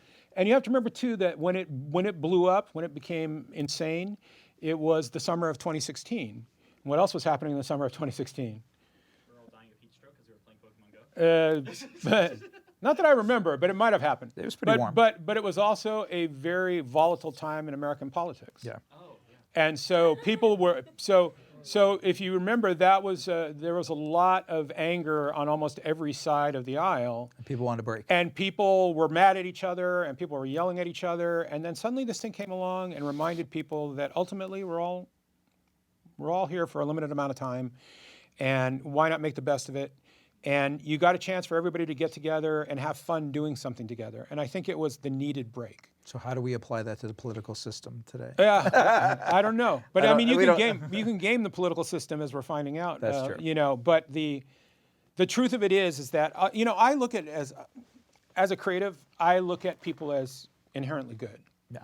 I think the overwhelming majority of a population is inherently good, wants to do the right thing, and regardless of your beliefs, regardless of who you pray to, regardless of who you sleep with, regardless of your familial relationships, regardless of where you come from in the world, I've found that pretty much we're all kind of motivated by the same things, and we all kind of love and want the same things. So, that's what I think the power of what we do is. It brings people together. You can create something that people enjoy, and they don't have to be the same to enjoy it. That's a really cool thing, I think. I would agree. Yeah. So let me step back a minute about Ingress, though, because Yeah. Ingress, once again, I think is a very Pokemon Go. Obviously, the kind of the inheritor or the it was built on Ingress, Built on yeah. Ingress, but Ingress was this very unusual thing. Even to this day, it's still a very unusual thing. It is. And when I first heard about it, it was this, hey, you can play this game anywhere in the world, and it's all based on GPS. And I had been familiar with geocaching and Right. things like that, so the idea wasn't foreign to me. Right. But what I found so fascinating was the narrative that you guys built around this culture. And then when I did my own research, because I actually was involved with a project that we pitched to Niantic, and so I had to learn a lot about what you created. I was very impressed with the depth of which it happened. The question I have is, when did you realize that the game that you guys were making was going to need or could support the depth of like when did you realize, oh my God, I've got to write a ton of stuff to support this? Because there's a lot. Yeah. So we ended up basically generating content every day, and there were 3 of us. But when did that realization sink in? Like, was the game released? Was it still in testing? It was in testing, and we were getting ready to release it, and we realized we sort of shot ourselves in the foot, and then after we did it, we kind of went, you know what? Let's just see where this takes us. Okay. So we got really lucky with Ingress. Ingress, Niantic, for those of you that don't know, Niantic was created by a man named John Hankey. John Hankey created a company called Keyhole, which became Google Earth and Google Maps. Yeah. And John Hankey basically ran Google's mapping division for a number of years. John is probably, you don't meet many people that you just really can say are geniuses, that are true geniuses. You've never really met one until you meet one. And when you meet one, you realize it. And John Hankey's a true genius. He's a true visionary. And he was at a point in his career at Google where he wanted to start experimenting and trying something new. And he's a guy who likes to make startups. And so I guess he was pretty much ready to leave Google, and Google convinced him to stay at Google and let them fund a startup for him inside the company. And so Niantic was actually built inside of Google. So when Ingress started, we had all the resources of Google behind us. Right. And that's a pretty big resource. Yeah. When I worked for Disney Imagineering, we said, we are a startup garage in the middle of the Vatican. Right. That's essentially how Exactly. that's how we looked at it. Yeah. So if if you need to spend a couple $1 million here, a couple $1 million there, Google just pulls it out of the seat cushion. I mean, that's, that they were great in that they, believed in John, and John believed in what he was doing, and they were willing to let us play. And so we got to do all kinds of crazy things, and some of the crazy things we got to do were related to story, where we'd start developing stories and then suddenly go, you know what, we need to get 4 actors, we need to get our team, we need to drop them into Minneapolis, and we need to do it tomorrow. And if you're a startup, you're like, let's go talk to the CFO and see what we can find the money. We got to see if the accountants have got that. Or which wall in LA can look the most like Minneapolis. Right, exactly. Whereas with Google, it's like, okay, can somebody order us the plane tickets and let's go, And so that was the beauty of it. And so having that kind of resource behind you that said, yeah, go play and experiment and let's see where it takes us, was amazing. And so a lot of the story stuff that came out of our early days of Ingress was really because we had the freedom to do it. Gotcha. I think ultimately what Google was interested in was, towards the end, we could have an anomaly series weekend, and we could reliably put 10 to 15,000 people anywhere we wanted, anywhere in the world, on about a month's notice, and sometimes less. I think our biggest anomaly ever was in Tokyo. It was like 22,000 people.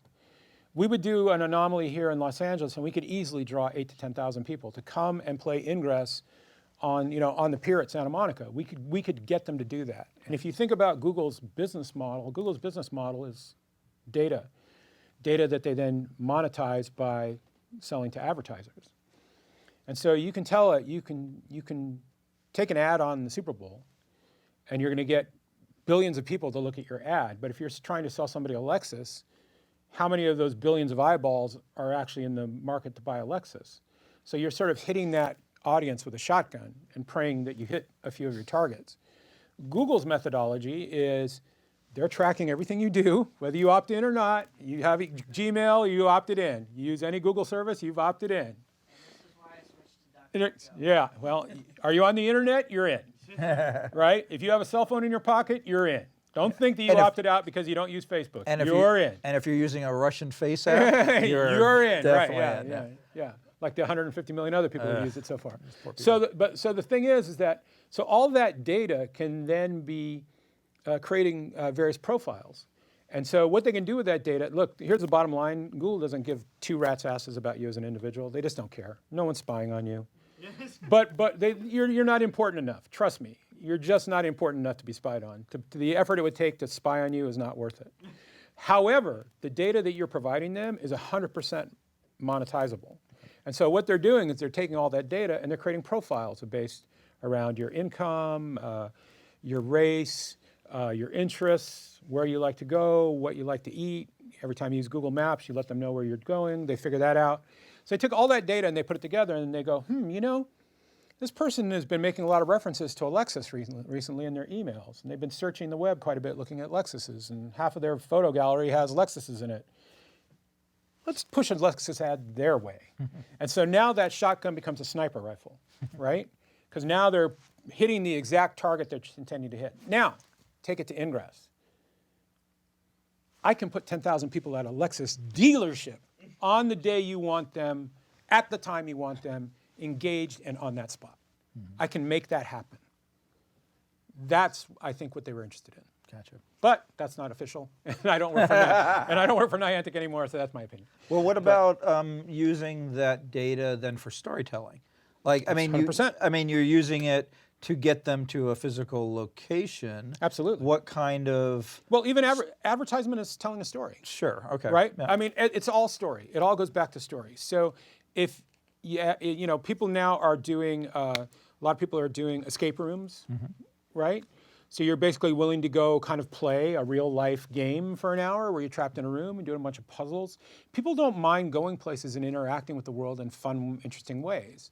So yeah, going to Dodger Stadium and taking part in the wave is a kind of storytelling, right?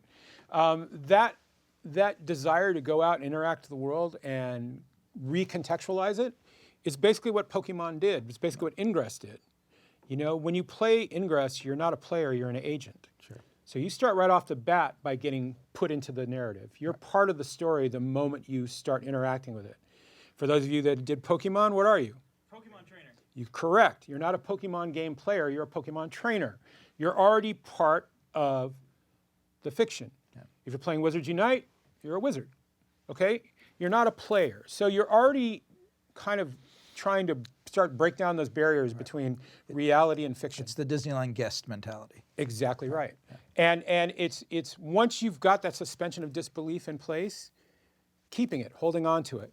And people, like I said, people want to be entertained. People want to enjoy these experiences, so they're willing to embrace that ride if you present it to them. So, yeah. So I think the future of storytelling, like if I was starting today as a storyteller and as a screenwriter and as a video game writer. I love it when you answer my questions before I ask them, by the way. Okay, it's awesome. ESP.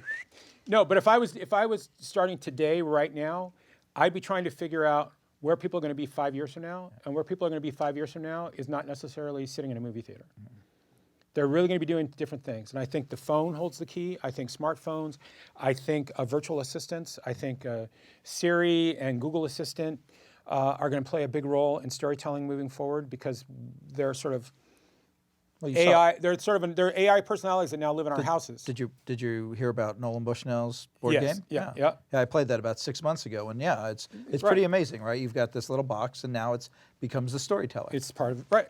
Yeah. And there's no reason why you can't start thinking about how you start exploiting these devices, along with a lot of what people are willing to do based on what we've seen in the past few years in terms of people are willing to get off their butts and go out and interact with the world. Yeah. People are willing to get together in large groups. Comic-Con's on right now. There's certainly a lot of people willing to drive down to San Diego or flying to San Diego to just be around people that love comic books and video games and, you know, collectible statues like the two of us. Two of those dorks right here, right? So when you find these people that have like interests, you know, how can you create interesting content for them? Right. How can you do that? And then all those people are then creating their own narratives and then sharing that. So really, their audience is their friends and their peers and all that. And we can have a conversation now. You know, content creators can have a conversation with content users. Yeah.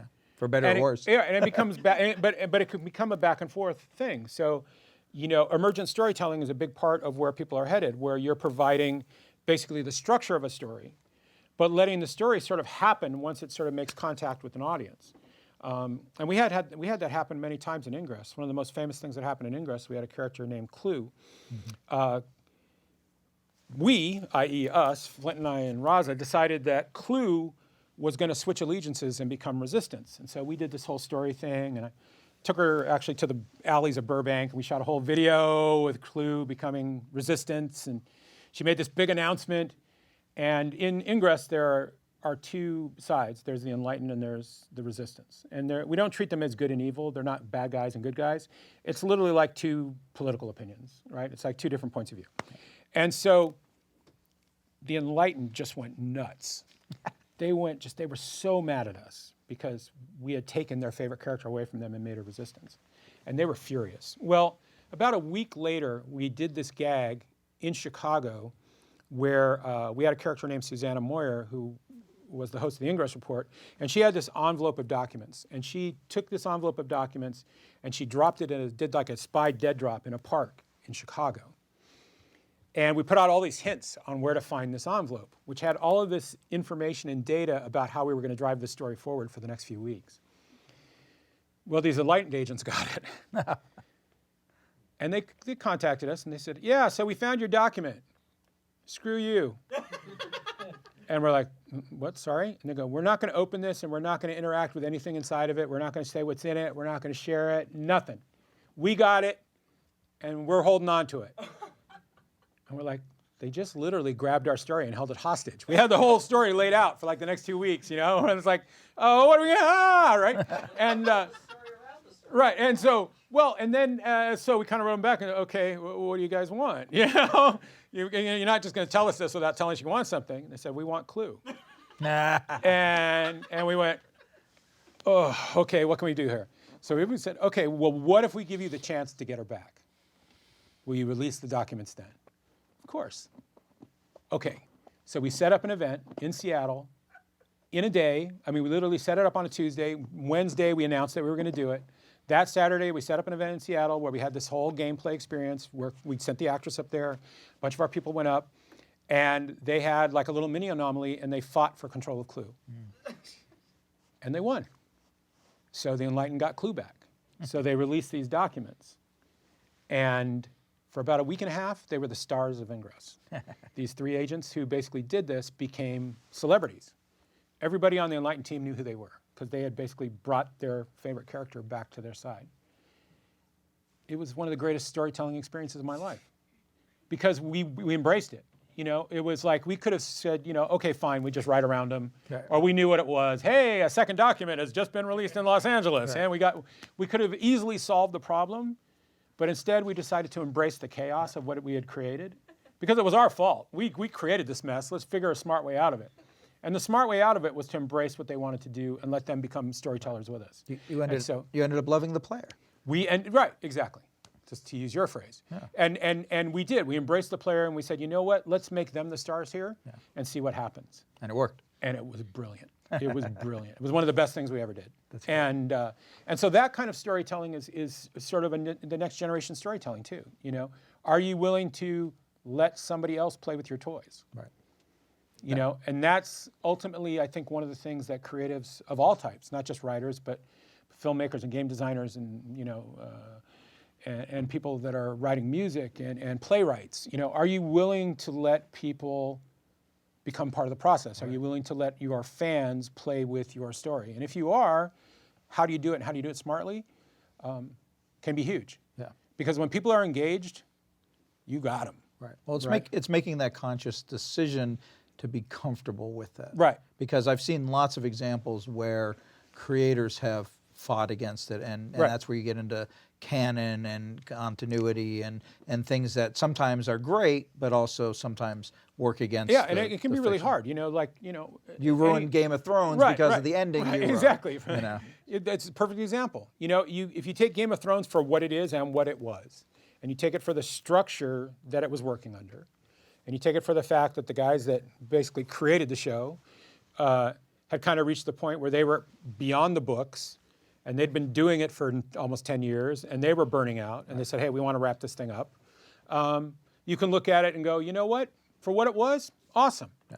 You can still be, you don't, just because you like the TV show doesn't mean you don't love the books too, or just because you love the books means now you have to hate the show because it didn't match up one for one. That's kind of silliness in my point. So maybe they should have crowdsourced the ending. Yeah, but would it have been better? We don't know. It would be interesting to find out. But here's the other thing about all of this. This is really effing hard. You know, there's 4 jobs that everybody thinks they can do in the entertainment business. There's 4 jobs everybody thinks they can do: direct, act, edit, and write. Those are the 4 things everybody can do, right?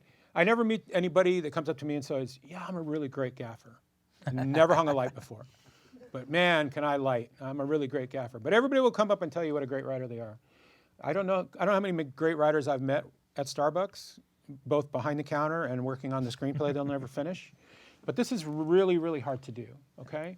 So if you want to do this, you have to be dedicated, you have to be committed, you have to be ready to do it. And there are sacrifices you will make.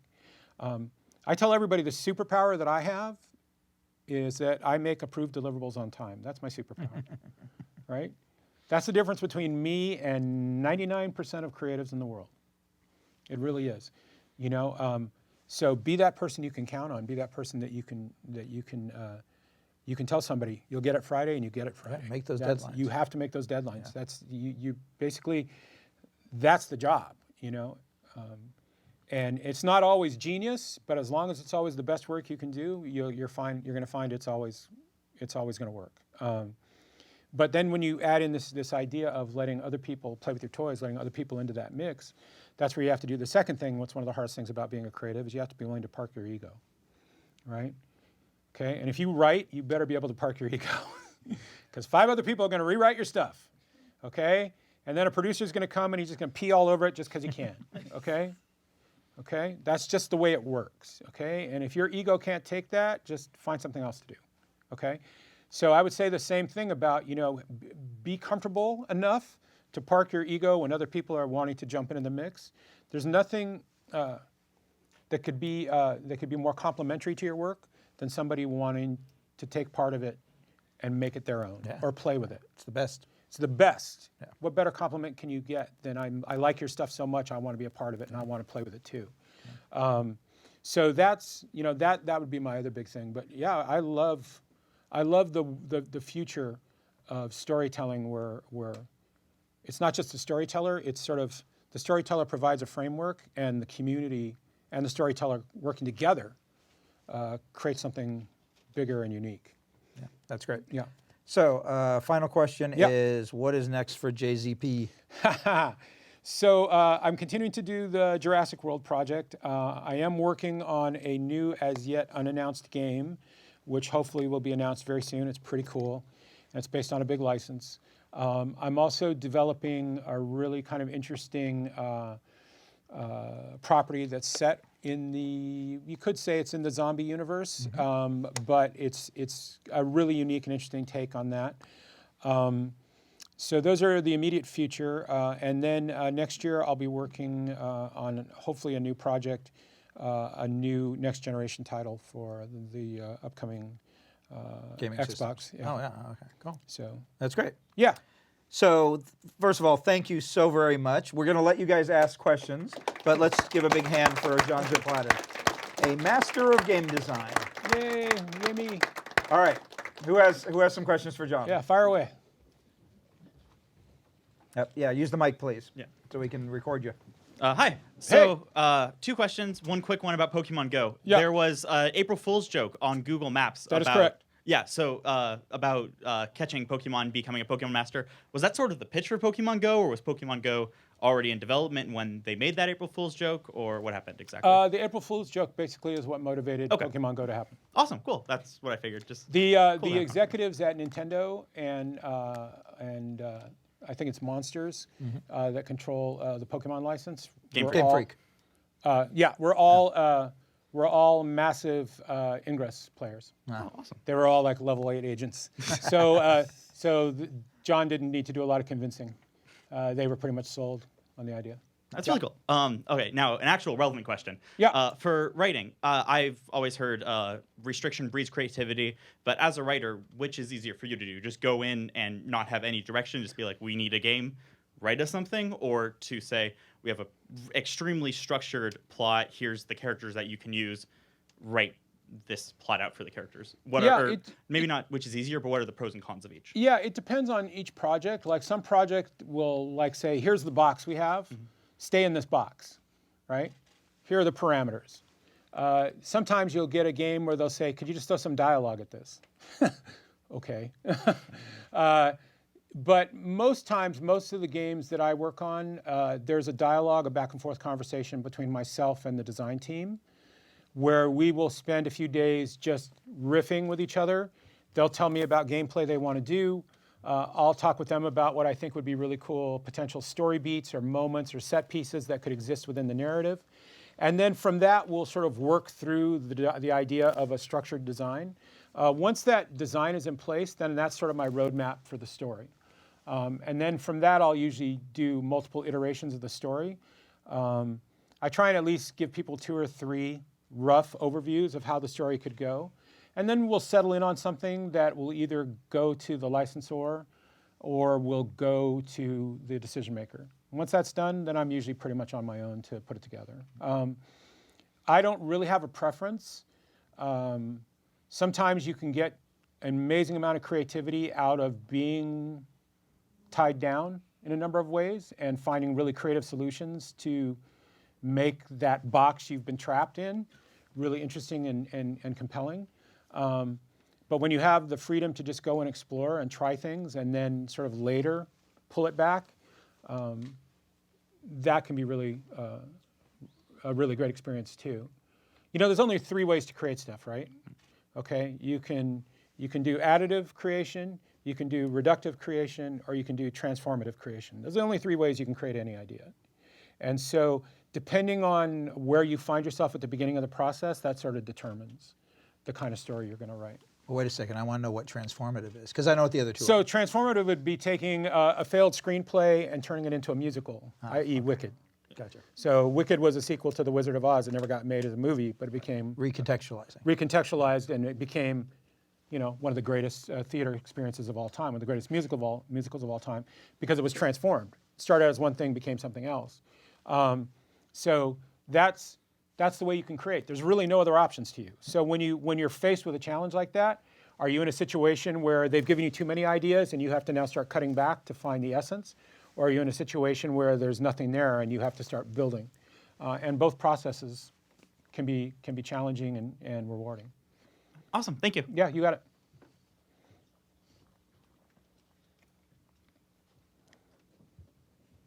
Hi, Hey, it's been a while. So I just had a quick question. Yeah.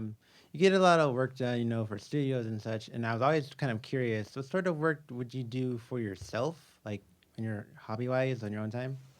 You make Warhammer miniatures. yeah, And narratively lots speaking. and lots and lots of them. Yeah, it's a challenge when you're doing a lot of work for a lot of different people.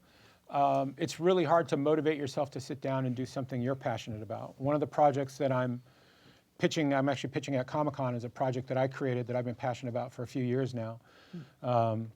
That was a real challenge to fit into my schedule because I'm balancing 4 other projects simultaneously, and everybody gets the same attention. Like if I sign on the dotted line and I'm working on your project, you are priority 1. Even if I've got 4 other projects, you're still priority 1. So everybody becomes first chair, right? And so on a daily basis, I'm making sure that everybody gets what they need. And so when you're doing all of that, then you go, okay, I've got 4 hours. Do I want to paint some miniatures, watch some YouTube videos, or do I want to sit down and write my own stuff? And that's the challenge of being a writer. You have to be self-motivated. The motivation for writing for other people is paycheck. The motivation for writing for yourself can be something entirely different. Obviously, there's a creative satisfaction that comes with doing it as well. But, when you're on a deadline, you kind of know what the target is. But when it's on something for yourself, what's the deadline? Can you say, oh, I'll finish it next year? And then next year becomes the year after that, and the year after that, and the year after that. So it is a challenge. By that point, you found new projects to get excited about. Right, and you're always, because it's sort of like shiny model syndrome, right? So, what's the cool thing? And whatever you think is cool right now, a year from now, you're going to think something else is cool, right? Okay, hey, I've got this great phone. Isn't this phone awesome? Well, guess what? 6 months from now, they're going to put a better phone out, and you're going to like that one even more. Right? So it's like you're constantly having to deal with that kind of attention span with your own work. And there's a lot of stinky little projects that you love, that you've been thinking about for a year, 2 years, 3 years, 4 years. Some people have been thinking about them for 20 years or more. Are you ever going to, is that ever going to see fruition? But maybe that's not the point. And so, yeah, but it's a challenge. I always say, how badly do you want it to live? Yeah, exactly. Like, how badly do you want it for it to be a thing? Right. So there's a project I made called Dinger, which is an app, and we're sort of repurposing it into a children's property. And so Dinger went 7 years, sort of sitting as an app with me, going, "This should be a kids' property. This should be a kids' property." And it wasn't until the right amount of people talked to me and said this, this, and this, and then my agent kicked me in the butt and said, "Yeah, let's make this happen," that I went and refigured it as a children's property. So, cool. Yeah. All right, thank you. Uh-huh.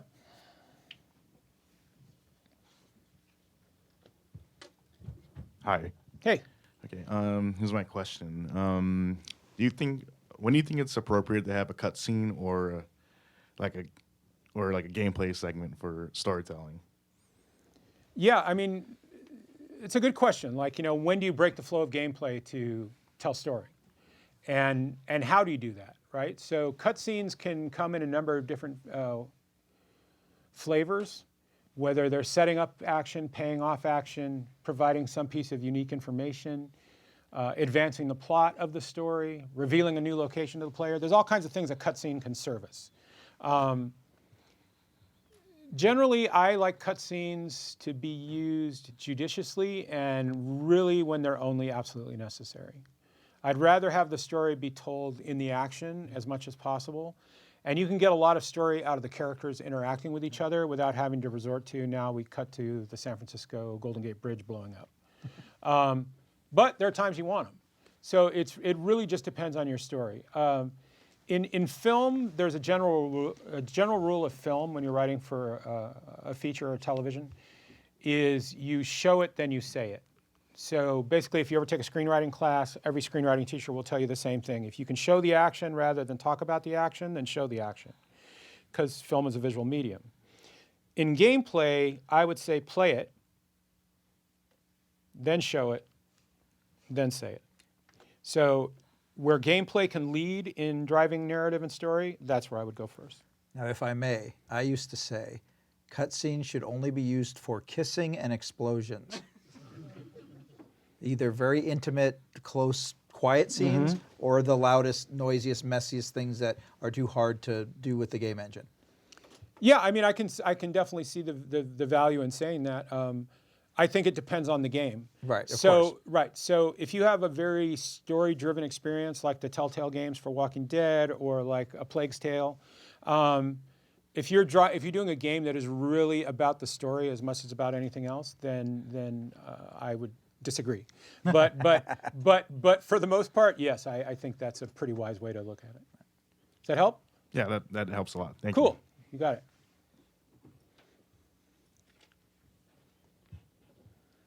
Hi, Hey. my name is Derek. I just Derek. First off, want to thank you so much for coming to talk tonight. Thank you. The reason I came for this is because one of my favorite games ever since 2001 has been Fear Effect. It was one of the things that thank you. got me into gaming, and it was like the first thing I ever saw that was like it, just with like the looping FMV backgrounds and, you know, with all the characters you were playing like being bad guys and not really people you would necessarily like in real life. So I was just curious about like if was there anything in the game that you wanted to put in that, you know, maybe someone was like, okay, maybe that's just a little too far out there even though we got this, or maybe something you didn't have, you know, time to put in that you wish you did. Secondly, what was it? Oh yeah. So I know you just said like you weren't around for the prequel Fear Effect 2. But I know there was the sequel, Fear Effect Inferno, that was supposed to come out that eventually got canceled. That's right. Were you at all consulted for possibly taking part in that? And last question. Okay, I'm trying to remember them all. Yeah, just back in the day, circulating around gaming magazines and stuff, after Fear Effect was released, there were a ton of rumors that Uwe Boll was going to direct a Fear Effect movie. Yes. How close was that to coming to fruition? It came really close. That would cover all of my questions. Thank you. Okay, I'm going to try and answer them from back to front. So your first question, it came really close. I was in a number of meetings that were dealing with basically pulling the game narrative into something that would be usable as the foundations of a screenplay to do a film. So it did come close. I've heard rumors that Square is still out there kind of shopping the IP, so we'll see. I had arced out, second question going backwards, which would be the middle question, easier, it doesn't forward or backwards, it's the same question, right?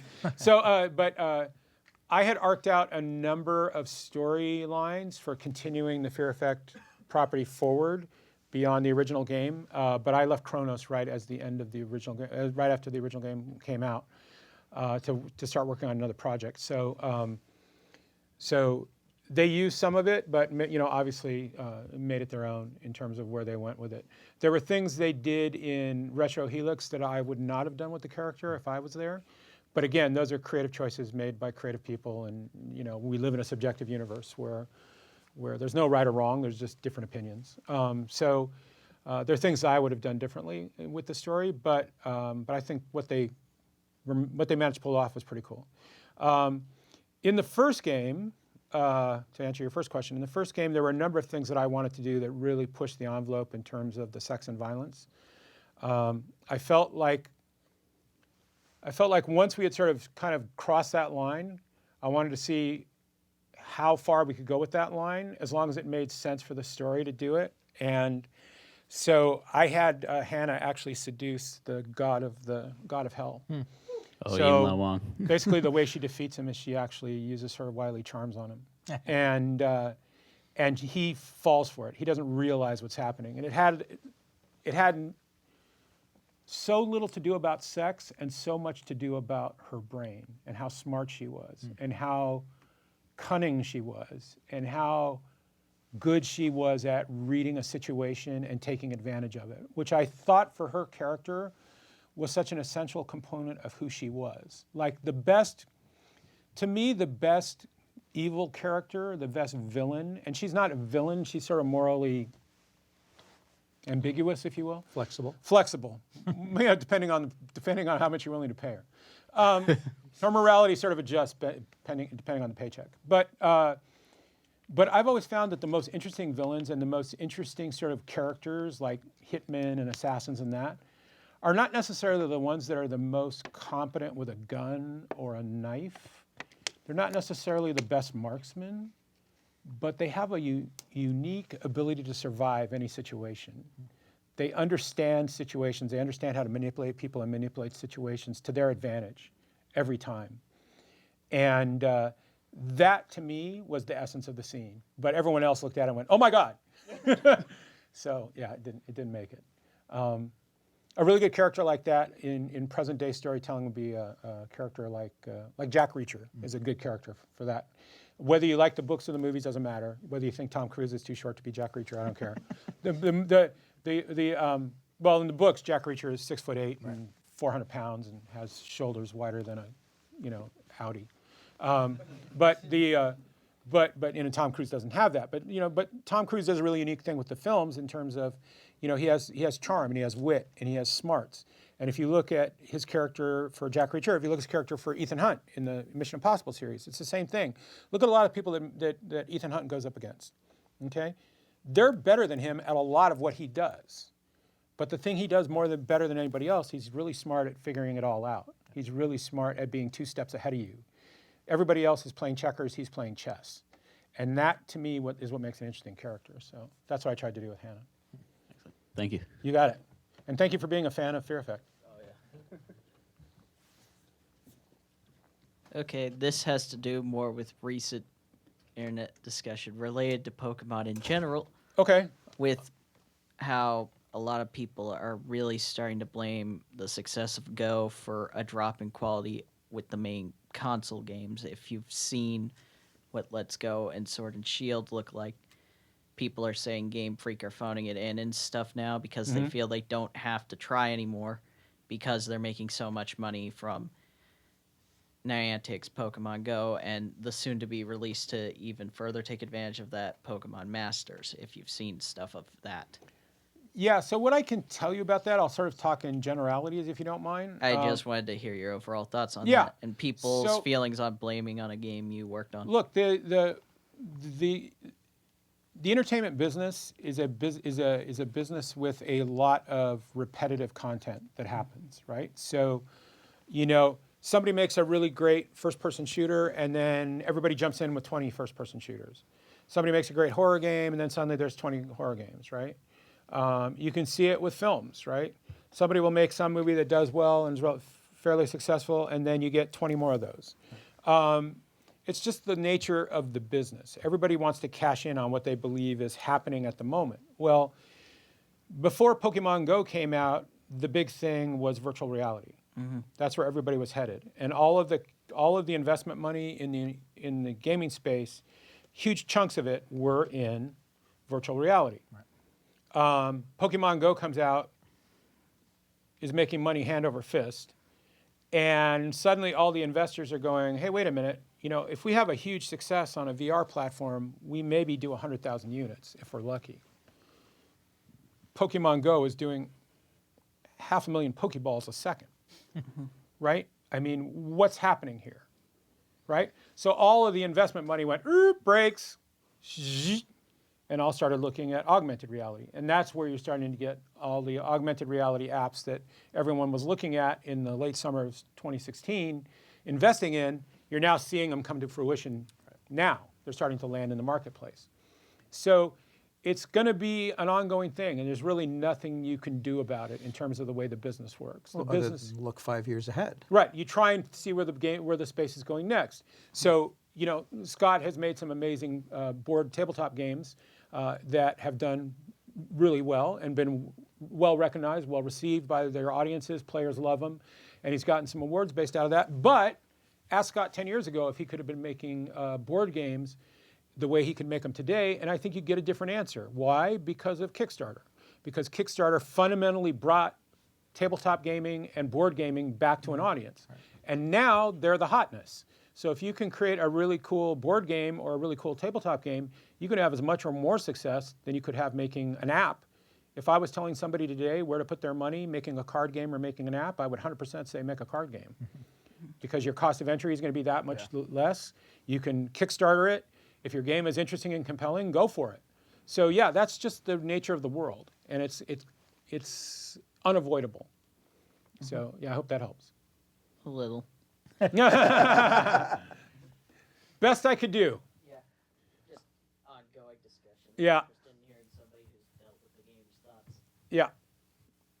All right. Hello. Hey. 2 questions. Gonna Yep. let you answer them one at a time. Okay. First, do you still use your tour guide shirt to get free access to Universal? Or did you have to give that up? I had to give it back. Oh, that's sad. And no, but I was a tour guide with some interesting people that are now in varying degrees of fame. So if you watch the Major League Baseball Network, there's an announcer named Matt Veskursion. Matt was a tour guide with me. There's a well-known comic who deals primarily in pot-related jokes named Doug Benson. Doug Benson was a tour guide with me while I was at Universal. So, and I stay in contact with about 5 or 6 people that I know from the day that are now in the business in various fashions. Yeah. All right. Well, second question. How would you recommend being independent, like you can still do your own stuff, but be able to work on like big IPs like Batman or Ghost Rider or something like that? Well, that's what I do. I'm not exclusive to anybody, and everybody that works with me knows that I do multiple projects at a time. I tend to work as much as I can in sort of what I would say was a sunshine environment, i.e., I don't hide from people that I work with that I'm working with somebody else. Nothing good comes of that when you do that. I like that term. Right, because it will blow up in your face. But you also work under some pretty stringent NDAs. So does everybody know what an NDA is? Non-disclosure agreement. So yeah. So depending on the project you're working on, there are things that you can say. I can tell you I'm just finishing the Jurassic World next downloadable content. I can't tell you what the content is. So the NDA sort of creates that line. The truth of it is that it takes a while before somebody will entrust you with a large property. You can imagine what the Jurassic World franchise is worth, right? So if I'm working on it, that's a little like Universal going, here, John, here's something worth $5 billion. Could you do us a favor and not fuck it up? Okay. But you were a tour guide, so Right, come on. right, exactly. When somebody does that to you, Yeah, it's a big it's responsibility. a big responsibility, right? This is not one you just kind of maybe do, I'll put a little bit of effort into it. You have to take that responsibility with all the seriousness that comes with it. And then some. But if you do it right, then what's really amazing is when you hand their $5 billion toy back to them, they go, hey, you know what? You can play with it again later. And that's what you need to do. Well, it's a process to get to that stage. And so you work on smaller properties first, then work your way up to a big property. It's like building up a muscle. It is. Yeah. And so, I've done some stuff with things like Batman and other DC characters. And those are incredibly valuable properties that exist in multiple realities simultaneously. And so, you really have to work your way to it. In terms of being an independent content creator, I hope you're doing that today. You should be doing that now. If you're not, start tomorrow. You know, if you have ideas and things that you want to create, there's no reason why you can't start documenting it as you go. Because you're going to find yourself in a situation 2 or 3 years from now where you're in a room and somebody's going to be saying, you know, we're really looking for a science fiction story. Or we're really looking for a science fiction game. I got one. Right. And you go, you know what? I'd like to show you something. Yeah. That's what an independent content creator does. I have an entire folder full of ideas. And I also have an archive of everything that I've ever worked on that's either made it to market or never seen the light of day. All of that gets kept because those are my resources. Those are my gold nuggets that I can go occasionally tap on and pull one out. And if you're an independent content creator, you need to be doing that. So if you're not, start tomorrow or start tonight. Write down an idea tonight before you go to sleep. Carry a notebook with you. Right. Yeah. Or great, if you don't like writing it down, you got a phone in your pocket, Record it. hey Google, take a note. I do that all the time. I'll be driving all the time and I'll suddenly get an idea for a piece of dialogue or something like that. Because you never know when it's going to hit you. And I just, oh, that sounds, but I'm going to forget it 5 hours from now by the time I get home. I just record it into my phone, so I've got it. I can go back and get it when I want it. Yep. All right. Thanks. You got it. But that's not true. You know exactly when it'll hit you, and that's in the most inconvenient time possible. Exactly.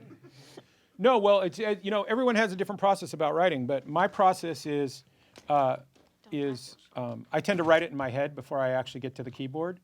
So when I'm actually banging away on the keyboard, to me, it's a lot more like transcribing than writing. So the characters are talking, and I'm doing my best to keep up with them. You're channeling them. Yeah. I'm listening in on a conversation. I'm eavesdropping in on a conversation or an event or a moment, and my job is to keep up. And that means sometimes when I'm writing, if I'm stuck on a line or I don't quite have it the way I want it, I'll just hit asterisk, asterisk, asterisk, and that just tells me you don't have it right now, but I have the next line. Keep going. Just keep going. TBD, TBD. It's right. It's like a runner, right? So if you're running a marathon, you know that the worst thing that happens is you stop. Yeah. If you stop, you're dead. The moment you stop, you can't start again. So for me, it's always about just keep running. So that's what I try and do. So Yes. unfortunately, speaking of stops, this is going to have to be our last Sure. question. Oh, we got to. I can answer fast. Go. Okay. Sorry. Go. Okay. I had a question about your opinions personally on Okay. streaming and YouTube content creation. Yeah. How do you think that has impacted what you do and the industry as a whole? What are your opinions on it? It's been massive. It's been huge. Honestly. You know, there's so many places you can go and get content now besides television that is video/TV like, right? You can go to Netflix, Amazon, Hulu. You can now just absorb all kinds of content on YouTube. I forget what they said. There's something like a year's worth of content goes up every 10 minutes or something on YouTube. 10 years, every hour or some nutty. It's crazy. It's crazy. You're never going to see it all. So the real trick with content on YouTube is the same trick with content in the App Store. It's how do you rise above the noise? And the really talented content creators find a way to do that. There are people that I watch on YouTube that I completely disagree with politically, that I think a lot of what they say is a nine in just the most inane, stupid stuff, but they're entertaining as hell. And so I don't mind watching them. There are a few guys that I watch that do play-by-play videos of games I don't play. There's a guy named The Mighty Jingles. He does play videos for World of Tanks. I've never played World of Tanks in my life. But watching the videos is just so dang amusing because he tells stories, he's funny, and the commentary he makes when somebody's tank gets blown up is hilarious. And so when he puts up a new video, yeah, I'm in for 10 minutes, I'll watch this. So yeah, it's fundamentally changing. It's also creating unique opportunities for creatives. There's no barrier to putting stuff up on YouTube. You know, if you've got a phone in your pocket, you've got a video camera in your pocket. And a lot of these people that are monetizing these things for literally millions of dollars, that's the extent of their technology. So it really goes back to content is king. And I love that. Talking about that kind of intrigues me. Do you watch Jacksepticeye? No. Okay. Thank you. Okay, you bet. Okay, we're going to do this. Come on. Go, go, go. Hi, as a writer, how do you balance wanting to create this like really rich, detailed world and like writing exactly what you picture in your head but at the same time not stepping on the toes of the other designers and other artists Yep. involved in the process? Yeah, it's a good question. So really early on, a lot of writers will do what's called directing on the page. Directing is not your job. Designing is not your job. Art direction is not your job. Your job is to paint the picture necessary to get across the ideas and emotions that you want, but let other people do theirs. And so the best writing, if you want to go read some really great screenplays, you can check out screenplays here at NYFA. The best screenplays are really to the point. They're not dense reads. They're fast reads, and the setups are just what you need and nothing more. It's counterintuitive, but it's a truth about beginning writers. The problem most beginning writers have is not that they can't write too much. It's that they write too much, right? Understanding when to put the brush down is what makes a great artist. And when you're a writer, understanding when you've written more than you need to and you take it out, that's what makes a great writer. So specifically with screenplays, you want to keep it moving. And with a script for a game, you really want to keep it moving. So yeah, so you learn how to be judicious with your choice of words. Even terse. Terse is another good way of putting it. Great, thank you. You bet. Last question. All right. Okay. Last answer. Thanks for doing that. You ask excellent questions. Thank you. My question is this. You basically got your foot in the door through building relationships, making connections. Yep. By smuggling yourself into the environment through Lie, your cheat, job. and steal. Fake it till you make it, Right. baby. No, but smuggling your way in through your job at Universal tour guides. Well, right? I mean, I legitimately got the job, but once No, I no. was there, I took advantage. I took advantage of every opportunity it presented. So now you're 20 years old again. You want to be where you're at now. Yeah. Where would you smuggle yourself in today? So what I would be doing today if I was 20 years old and I wanted people to pay attention to me as a creative is I would be generating content for YouTube. I'd be writing graphic novels and finding friends that could basically do the art for them. I would be designing card games and board games. I'd be writing pitches for apps. I'd be telling story. That's what I'd be doing. Before you had to go where the lights were. So if you wanted to be in the business, you had to go to the business. There's a reason that Universal and Warner Brothers and Disney and Paramount Are all within the same block. Yeah, they're all kind of here and they're all kind of with each other. Okay, but there's a reason why they are the dominant businesses. It's because if you wanted to make a movie, that's where you had to go. They had the equipment, they had the knowledge, they had the technology, they had the money. That was where it was. Today, you can make a professional looking film with cameras you can rent or buy for under $1,000. You can edit it on your MacBook or your Surface. You can post it using any number of software programs that are professional programs that go for $100, $200. And you can put it up on YouTube. You can get your footage in Netflix. You can have I have friends that have done documentaries that are sitting on Amazon with no backing other than their ability to get them made. So yeah, that's where I would be. The only limitation now is really you. The tools that are needed are readily available, and the platforms that you can start to get attention on are also out there. My son was telling me about, this is my son Jack. Who were you telling me about today that was basically doing cool Photoshops that became things? The Swedish artist for Inside the Loop or In the Loop. In the Loop. Has anybody heard of this guy? It's it's the weird 80s retro. Oh, it's the RPG. Yeah, that RPG. Yeah. Okay, well, they developed what's it called? Tales from the Loop. Tales from the Loop. This Hunter was one of my students. He's a great student, and really talented guy. I hate that he looks so good too. It pissed me off. Didn't you just hate people that have the whole package? I hate people that have the whole. No, but Hunter's actually designed his own RPGs, and he's done some really amazing stuff. What's the game called, Hunter?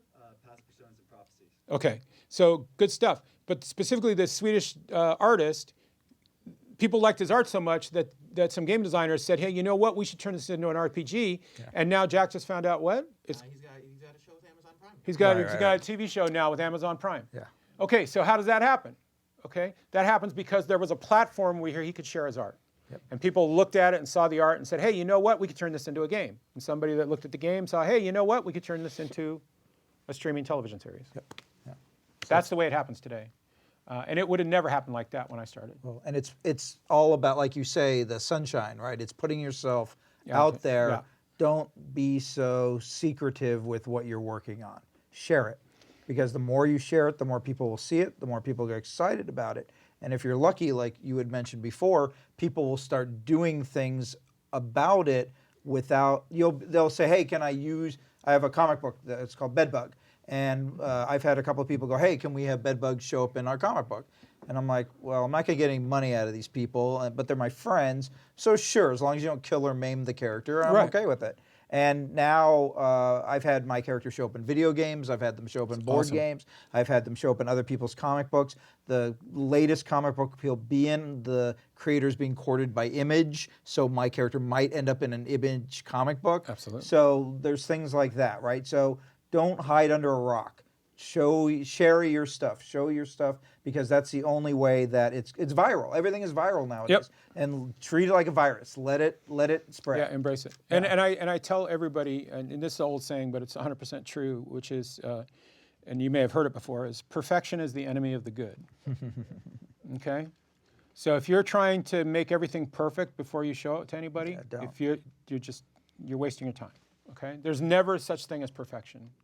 Okay? Anything you share is going to be touched by other people. People are going to revise it. They're going to change it. They're going to want to add their own stuff to it. So whatever you think perfection is, ignore that. Okay? If you have something that you believe in, that you're passionate about, make it as good as you can make it and get it out there. Get it out there. Get it in people's hands. Let people start touching and playing with it. Because you're going to be really surprised what happens. Okay? And a lot of times people will come to you and say, man, this thing's perfect. And you're like, no, it's far from perfect, believe me. But it's not, it doesn't need to be. It really doesn't need to be perfect, okay? And perfection will stop you. Perfection will put you into a continual loop of not going forward. So just don't do that. But do the best you can. Create the most interesting content that you're passionate about. If it's something you really believe in, get it out there. There are people that want to help you. There are communities of artists and game makers, level designers. I tell this to my students. I say, please, just go to the internet and look. You know, there are game modding communities that will just jump on an idea, and suddenly you'll have 20 people willing to work for you for free. And then you have League of Legends. Yeah. Yeah, you literally, people want to create. All of us are frustrated creators. Even the creators that are creating are frustrated creators. Everybody wants to tell a story. Everybody wants to do something creative. And all you have to do is give them that opportunity. And the amount of untapped talent that's out there is insane. It's just insane. So yeah, embrace it. You know, become part of the process. And you'd be surprised. You'd be surprised how fast you'll find yourself into something that's really amazing.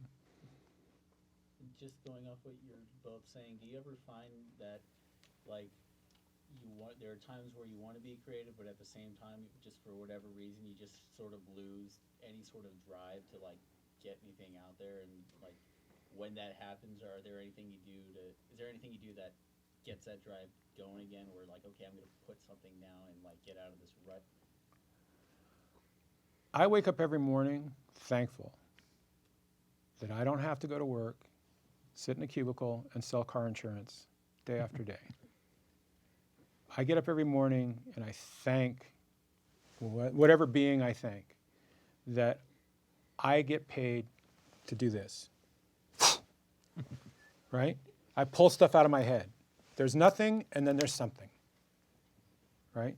This is just empty space. Boom, it's an idea. And now I get to take that idea and I get to monetize that idea. That's the most amazing thing in the world to me. And I will never do anything to lose the ability to do that. So, yeah, when I find myself going, hey, I want to slack off today, I just remember what it would be like to sell car insurance, and then I don't worry about it anymore. And no insult to anybody who sells car insurance. I'm sure it's a wonderful occupation. But that's the truth of it. Well, but I will add to that, there will be days where you're, not that you want to slack off, but there are moments or days that you're like, ugh, it's not coming or whatever, but you have to push through that. You just have to keep working. Like John was saying, like the marathon runner, you have to just keep running. And even if you create a bunch of garbage and you're like, ugh, this is the worst garbage ever, you're still doing, and eventually you'll get back on track, or you'll find a new direction, or or sometimes I feel that getting a lot of input, whether it's watching something else or talking to other people, or keep your brain active, and you'll eventually get back on track. But you have to be willing to push through that. You can't let those moments stop you. Otherwise, you're going to really mess yourself up. That's where the self-motivation comes in. Yeah. I'll leave you with this. I've got one more thought. I'll just leave you with it, since we're running a little long anyway. Is anybody here a writer, aspiring writer, screenwriter, any of that stuff? Okay. Anybody here had writer's block? Okay. Somebody asked me if I've ever had writer's block.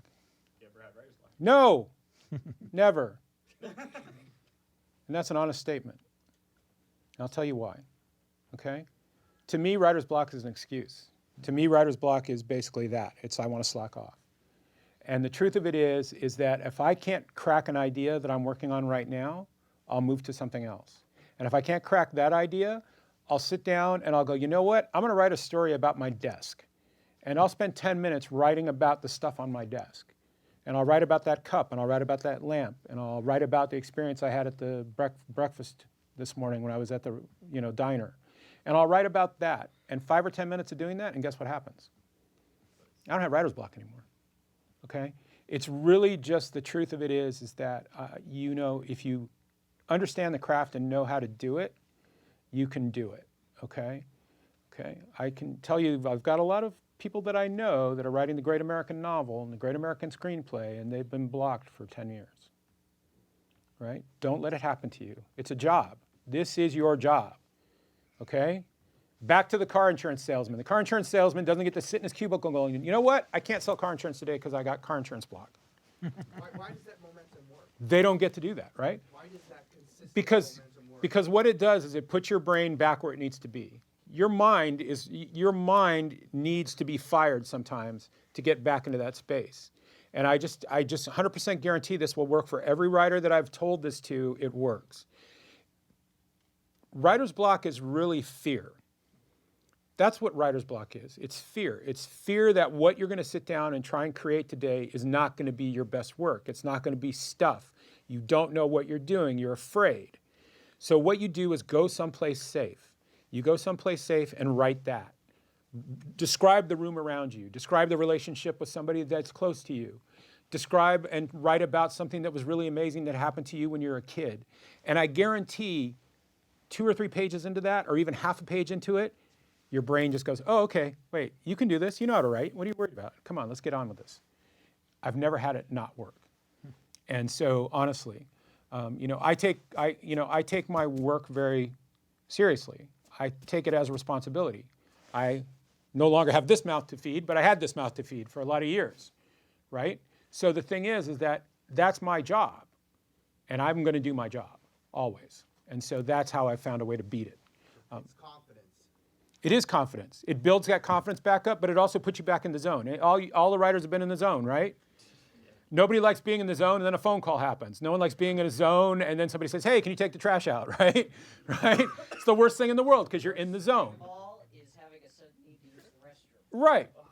Yeah, there are moments when I'm like, I'm getting through this scene, this is going to wait, and, right? You're going to get through that scene. But that's the momentum. That's the energy, right? That's the creative spark and the creative energy flowing through you. That's your mind on optimal, and it's working, right? You just have to get yourself there. And the way you get yourself there is just, start the push. Get yourself pushed and get yourself in motion, and you'd be surprised how well it works. And to me, the greatest feeling in the world, the absolute most amazing feeling in the world is writing Fade Out. Boom! It's just nothing like it. And on that note, thank you very much, John. Yeah.